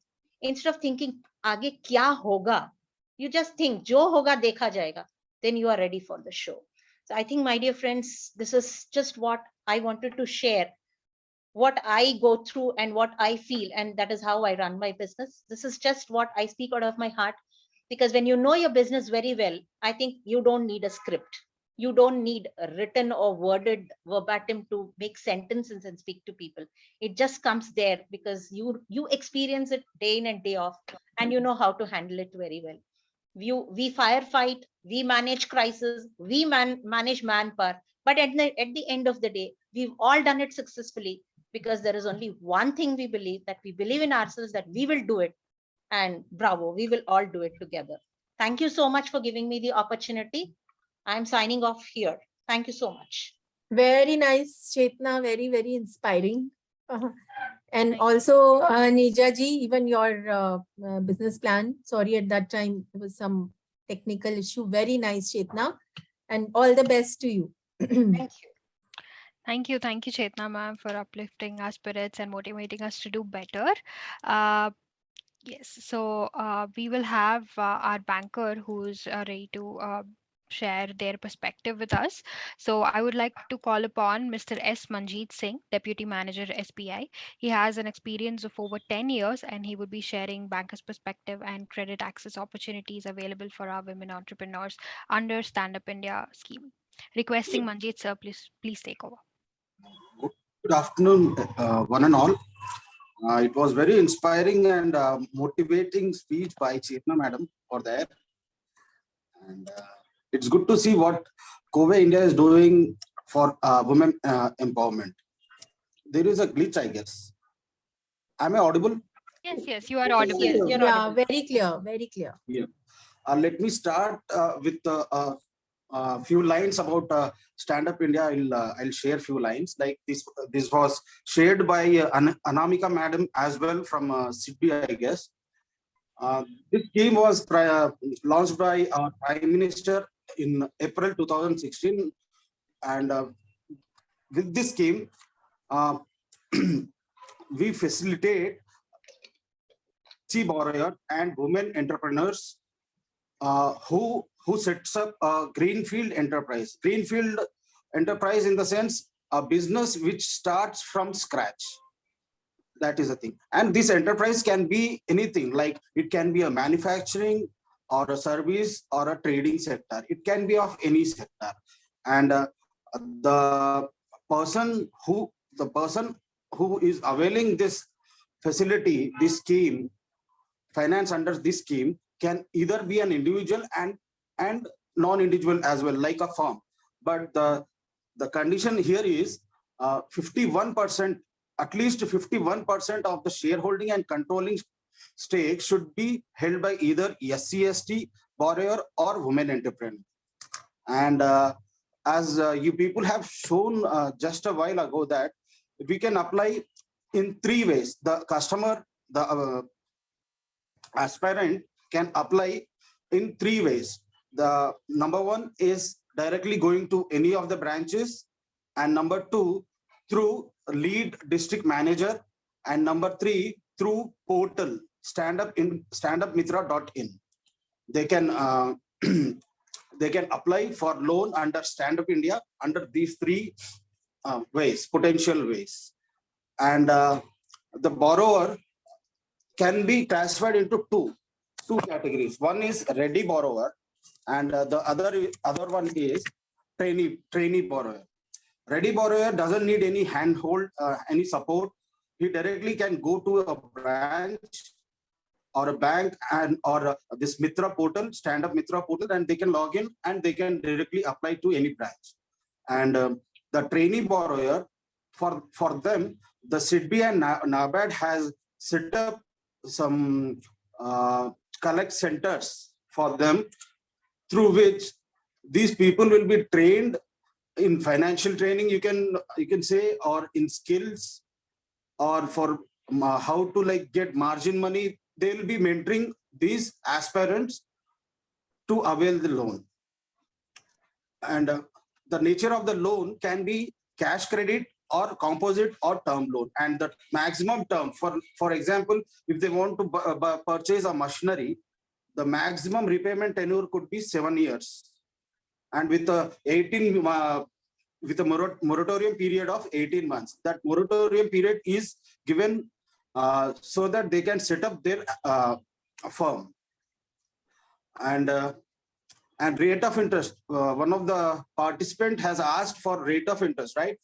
The rate of interest as on date is 10.95 per annum. 10.95 per annum. And under this scheme, we will not be asking insisting for any security.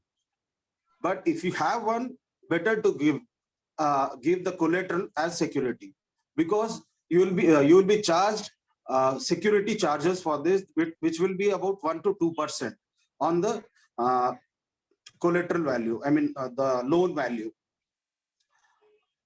And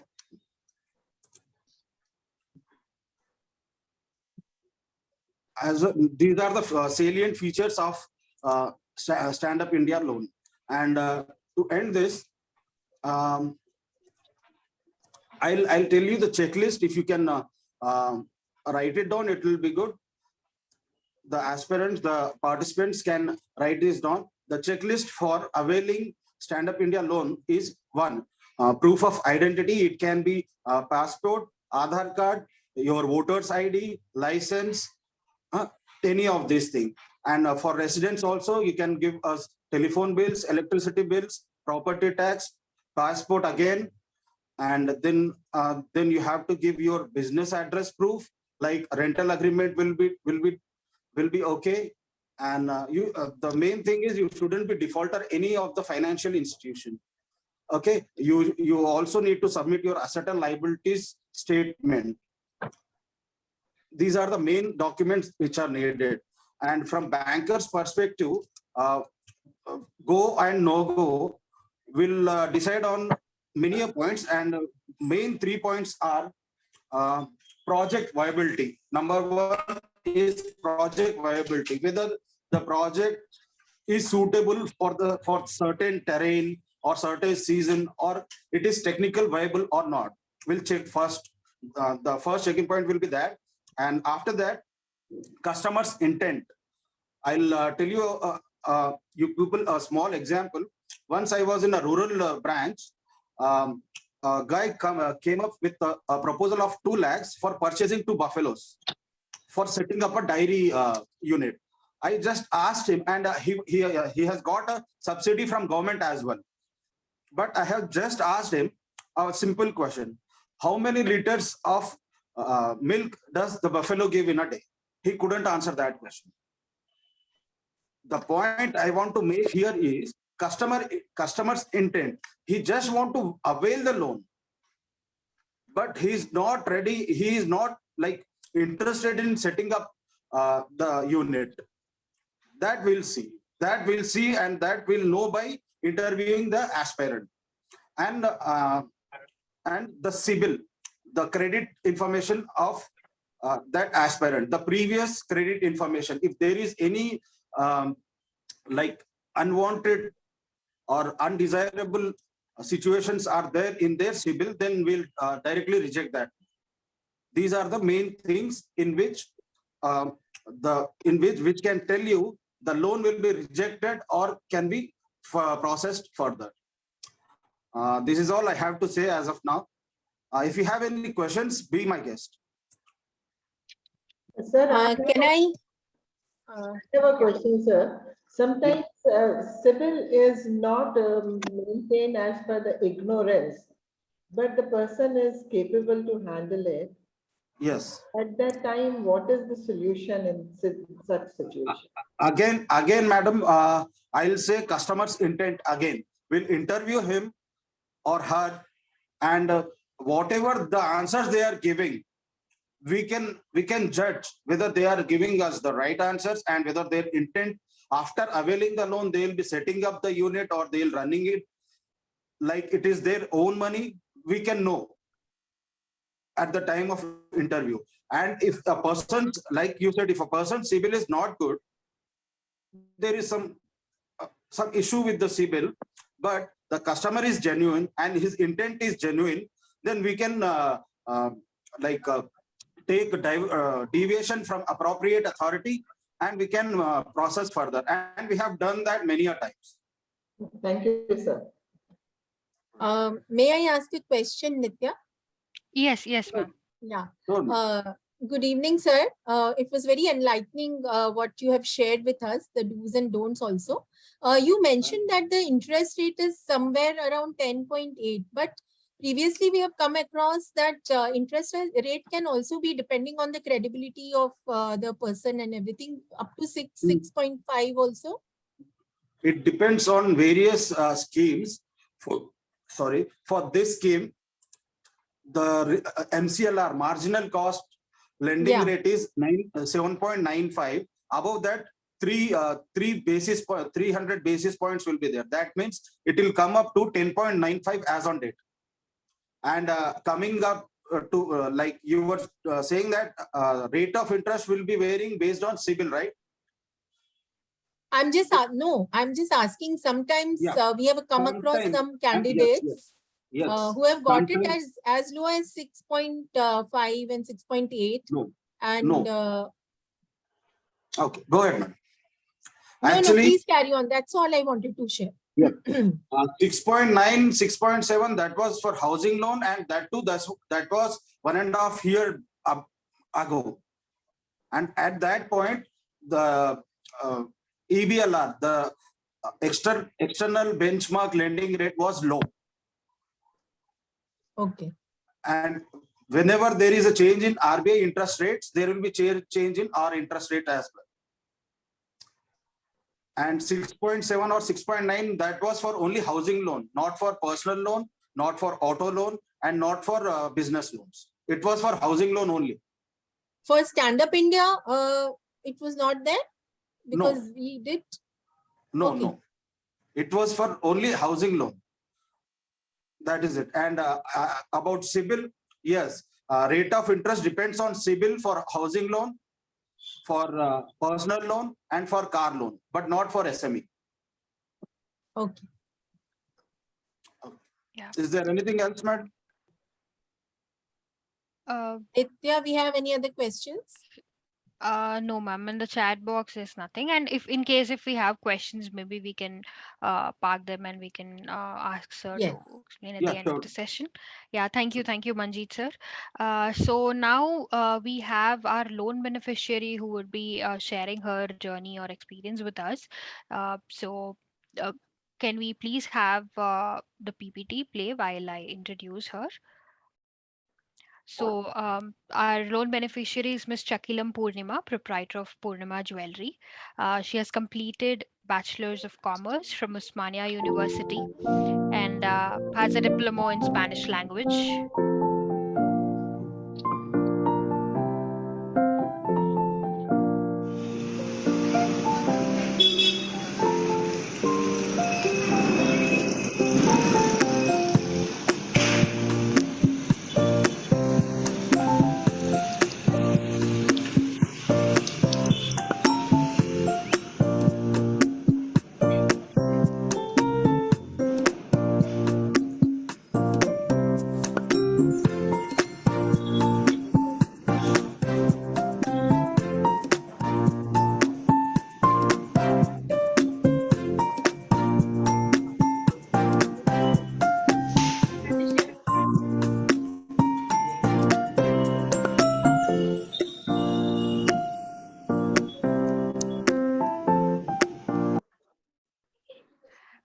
Thank you. So she would be sharing her experience and journey on how the Stand Up India scheme helped her scale her business. Over to you, Purnima ma'am. You can please unmute and take over. Yeah, thank you. And all good evening, everyone. Warm greetings to all the dignitaries and participants in this webinar. Myself, Chakilam Purnima, the proprietor of Purnima Jewelry, Kotapet. Before I share my success journey details with you all, I would like to throw a light on the products and services of Purnima Jewelry. Am I audible to everyone? Yes. Yes, yes. Yeah, yeah. Thank you, Madhu ma'am. How are you? Good, thank Yeah, you. yeah. So coming up my services, like we deal with 14 karat jewelry, 18 karat jewelry, and also 22 karat jewelry, and also silver and also gold sheeted jewelry.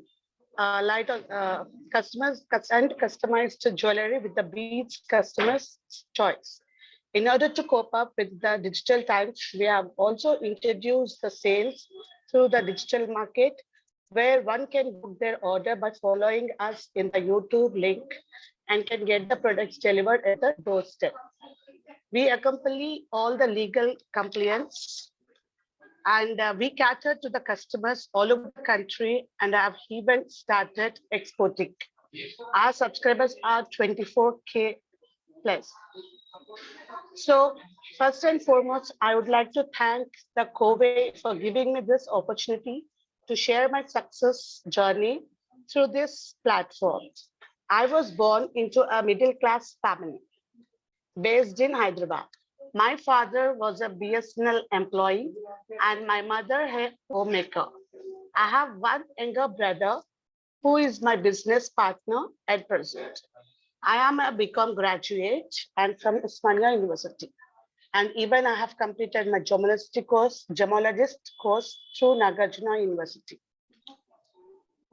So right from the childhood, I used to look after my mother, like how she's doing. She never stopped doing things like she's doing teaching, she's doing stitching, and I teaching in order to augment my family income. Like my father was in BSNL, even though she wants to help my father in a financial. So she started stitching, she started the teaching in the schools and everywhere.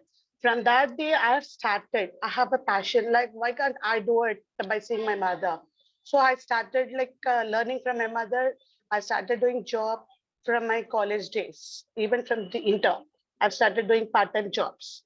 In the year 2003, I got married. One person, Mr. Prashant, a businessman based in Hyderabad. I'm lucky to get married into a family where women are given absolute freedom to pursue their dreams. Observing my entrepreneurial skills, my mother-in-law encouraged me to start up a new business of my thoughts. Hence, I ventured into various businesses like trading, clothing, footwear, etc. in the initial days. On one fine day in the year 2014, one of my friends introduced the jewelry business to me, that is selling of gold sheeted bangles. From then on, I started selling bangles door to door. During that period, I struggled a lot to make the sales happen. But by sheer grit and passion to make my name in the chosen field, I could taste the success. During that period, I used to visit hundreds of customers on my two-wheeler to learn that 90% of them were fond of customized jewelry.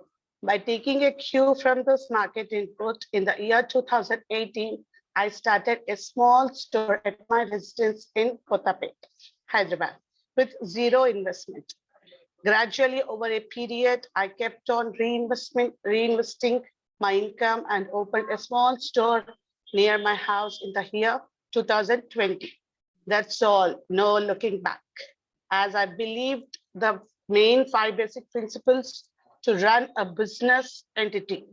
The main thing is self-confidence, honesty, quality in the product, excellence in services, and customer satisfaction. These are the main 5 basic things which we need to give to the customer so that we can become like going ahead, no looking back.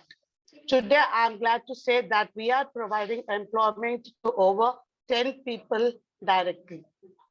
During my initial struggling, I have come across the Startup India initiative, which was instrumental in the sanction of a loan of 10 lakhs to Purnima Jewelry. Hence, the said amount was helpful in the business expansion. In this context, I would like to request the team SUI on behalf of Purnima Jewelry to sanction the loan enhancement for further business expansion. If I set up one more branch, I can generate some more people in my company, in my jewelry. So this is what I want to tell you in a brief explanation, like for the formal explanation, right? मैं आपको सबको ये बताऊंगी कि whatever we do, like the Chaitanya Jain madam have told, absolutely correct. आपको जो भी बोलना है दिल से बोलिए, दिल से करिए, और जो भी करते हैं ना तो satisfaction अलग होता है कि आप जो भी salary देते हैं, जो भी करते हैं, this is all true if you are a good entrepreneur. That's it, Madhuji. And what else I need to tell you? Thank you, Purnima ji, for sharing it. It was lovely. Yeah. Thank you. So now we're almost at the end of the session. So I would just like to summarize that, how wonderful this session was and, how we've gone through. And I want to, one thing, Nitya, I should say thank you to Shanti Jaiswal ma'am for contacting me and make me a speaker. Like, if it is a small speaker also or a good speaker, whatever it is. And I'm really very thankful to Shanti Jaiswal garu. So say my thanks to Shanti garu. You should become, you should become a member for a bigger networking for your products. The women have the weakness for jewelry and you are dealing in it. Yeah. Thank you, Madhuji. I need your support, like whatever you give us the support, I'll go ahead with that. Like whatever it is. Thank you. With the legal. Your journey is very inspiring, and you have really strived hard to reach where you have. So it really inspires a lot of people, and I'm sure you'll achieve greater heights. Thank you so much for joining. Thank you, Nidhi. Actually, मुझे ना English में बताने के लिए so that everyone listens in a proper way. So मेरे को ये पूरे words करने का पड़ा. नहीं तो मैं actually I'll speak like whatever, like how we'll speak frequently, normally. So वो सब थोड़ा कम दिखता होगा शायद लोगों को. No, बिल्कुल आपने बहुत अच्छा बोला, बिल्कुल भी नहीं. Thank you so much. इसलिए मैं फॉर्मल से लेटर वो पूरा लिख के यहाँ पे देख के बतानी हूँ. Actually, very inspiring. आपने बहुत अच्छा बोला. Thank you so much. Nitya, please can you continue with the summing up now? Sure, sure, Yeah, ma'am. Thank you. yeah. So from the beginning, I think we've had our opening remarks by Nidhi ma'am and Kalpana ma'am explained about the Telangana chapters, contributions, and whom we are associated with for skill development and the Paustic competition. And later, Madhu ma'am enlightened us with the mission, vision, and activities of COWE and how Gujarat is our newest member in COWE and our achievements, our initiatives, and how we are providing awareness about such various schemes to women entrepreneurs and budding entrepreneurs. And later we had our speaker Anamika ma'am from SIDBI who explained us the objective of the Stand Up India scheme and also how they've identified the problem statement of women entrepreneurs and brought the scheme into place. And we had our expert speaker Nirja ma'am who explained about housekeeping and provided us more insights about the mandatory licenses, the financials of the business, the benefits and challenges in the housekeeping sector, and how multitasking is important, and how lucrative the business is, and how about the return on investment in housekeeping. And then we had our motivational speaker, Chetna ma'am, who explained how passion is important for an entrepreneur and driving force that comes from your idea and taking calculated risks and how to handle disappointments and sustain yourself being an entrepreneur and understanding empathy and being more employee centric, once you start off your business. And then we had our banker who proactively answered questions and also provided us a checklist on how to avail the Stand Up India scheme and more about the Stand Up India scheme. And if you have any questions, maybe we can take that later regarding the interest rates or anything. And then we had our beneficiary who explained about the entire journey and how she was able to scale her business up, and it was lovely to hear from her as well. So this was all about the session or the webinar of Swavalamban Sashakt today. And now I would like to invite Neerja Godavarti ma'am, who is an entrepreneur, co-founder, and executive director of Ekasila Chemicals. And she is the joint secretary for COWE Telangana chapter. She would be presenting the vote of thanks. Over to you, Neerja ma'am. Thank you, Nitya. Good evening, all. I feel honored and privileged to get the opportunity to propose a vote of thanks for today's webinar. On behalf of COWE, I would like to thank all the dignitaries who blessed us with their presence for today's meeting. Firstly, I thank the entire SIDBI supporting us and giving an opportunity to conduct Swavalamban Sashakt web series. I would like to thank our SIDBI speaker, Ms. Anamika Rajkumari, Manager SIDBI, who is with us today, very well explained about Stand Up India schemes. And I extend my sincere thanks to our expert speaker of today's webinar, Ms. Vemula Neeraja Reddy, Director, Meghana Housekeeping Consultancy Services, for giving us such an elaborative, informative information on housekeeping activities, sharing experiences in her entrepreneurial journey. And also a big thanks to Chetna Jain, Director, Dhrumatru Consultants, our entrepreneur and motivational speaker of today's meeting. Thanks, Chetna, for inspiring and motivational message by your speech. And I would also like to thank Mr. Manjeet Singh, Deputy Manager, SBI, for their continuous support. And also I extend my thanks to Ms. Chakilam Purnima,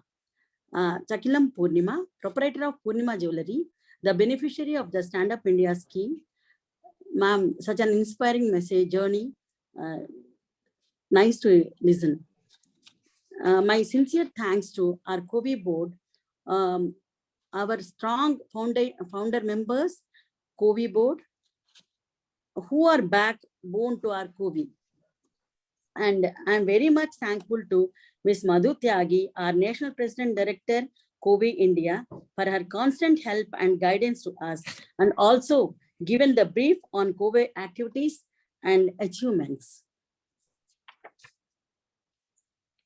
A very special thanks to Ms. Aparna Dasari, Vice Chairperson of Web Series, And I'm also thankful to Ms. Rupa Khandelwal, Secretary Webinar Series, for conducting series of webinars.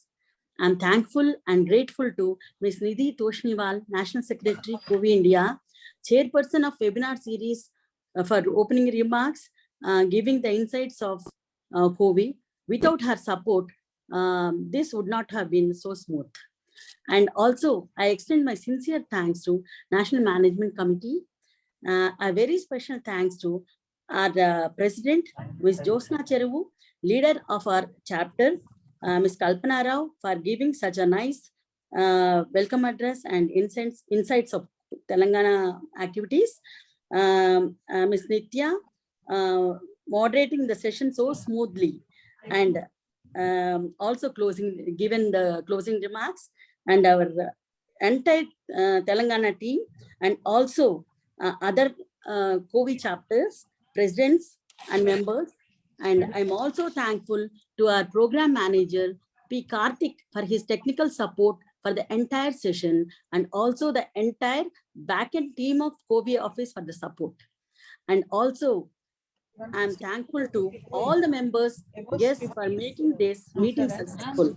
Once again, thanks one and all present here. And last but not least, a special thanks to Ms. Cecil Guru Sahani, who is doing social media promotion for all our web series. Thank you so much. Yeah. So Neerja, it was such a wonderful vote of thanks. You have covered almost everyone. Thank you. And it's one of the best webinar, I would say, which is so meaningful and which would have given so much of insight by each of the experts. Here, I think our SIDBI team will be very pleased to be here today and listen all the experts. And we look forward that all the webinars are in the similar way we conduct. And my team at COWE webinar is wonderful, those who work so relentlessly, not thinking about Monday, Tuesday, or Sunday. Every day is a day of work for them to make all the webinars successful. And here we are coming to the end of this webinar series. So this month, November, we are going to have 4 webinars. We have 5 Wednesday. So this Wednesday, as today it is gone, then again on 9th we are having, then 16th we are having, and the last one we will be having the concluding one on the last Wednesday. So we request one and all to attend and just take the benefit of these meaningful webinars, and it will definitely going to support you in your endeavor whenever you are going to start. These will be the takeaways which will be imbibed in you, that when you are starting, these are the points you have to take care. And we look forward for completing our series successfully. And then we'll see and we'll go to SIDBI that what next we can do for our members as well. The college students, those who are coming out from the professional courses, so they can learn and start their own business. Here, our main effort is that. So thank you one and all. And I'll just invite Nidhi to sum it up. Thank you, everyone. Nitya, it was a very beautifully conducted webinar. Very nicely done. And Neerja Gurvati ji, excellent vote of thanks. Great welcome address by Kalpana and all our speakers. Neerja ji, your expert speech, expert PPT was perfect. I think a lot of members are going to get, a lot of people who have attended today are going to, get inspired to go into this housekeeping line, which is like need of the hour in today's time. Everything is outsourced. So this is a very, very important thing which can be outsourced. And soon we are going to see even every day's house cleaning outsourced like this. So it's a big opportunity out there. Thank you for sharing all the pros and cons and do's and don'ts and challenges and good parts about this sector. Thank you so much, Chetna. As always, you are so motivating, inspiring. It's always a pleasure to listen to you and some of the things which you shared is like every entrepreneur's story, and if the people who have joined today can learn it without facing the experience, it is really going to be wonderful. You have to just listen to your heart and go after your passion, and things fall in place. The first step is always very difficult, but after that, everyone is there to support you if you know what you want to do and you know what you are doing is in the right direction. So thank you so much, Chetna. And our Purnima ji, very nice, our SUI beneficiary, inspiring story and very nice share. Thank you so much. Manjeet ji, आपने बहुत अच्छे से हमें do's and don'ts बताए as a banker and your perspective. I think this webinar, each element has come together very well. And thank you for summing up so nicely also, Nitya, not only moderating well, but summing up also so well. Thank you, everyone. I hope I have not missed out on anything. We are always so thankful to Sidbi and the whole team for supporting this entrepreneurship, to ignite the spirit of entrepreneurship, which is anyway COWE's main vision and mission. So thank you. And Shanti, Jaiswal at the office, backend, Navneeta, Usha ji, Sushila, all of you, you are the main support, which is always there for the webinar team. So thank you so much. Aparna and Rupa, Karthik, Sejal, without you, this whole thing is not possible. And it is conducted very smoothly. A lot of hard work has gone behind putting it together. Thank you, team. It was wonderful. Thank you so much. Rupa, are you there? Rupa, are you there? Aparna? Anamika ma'am, thank you so much. This has been a very heartening journey of almost 2 years now.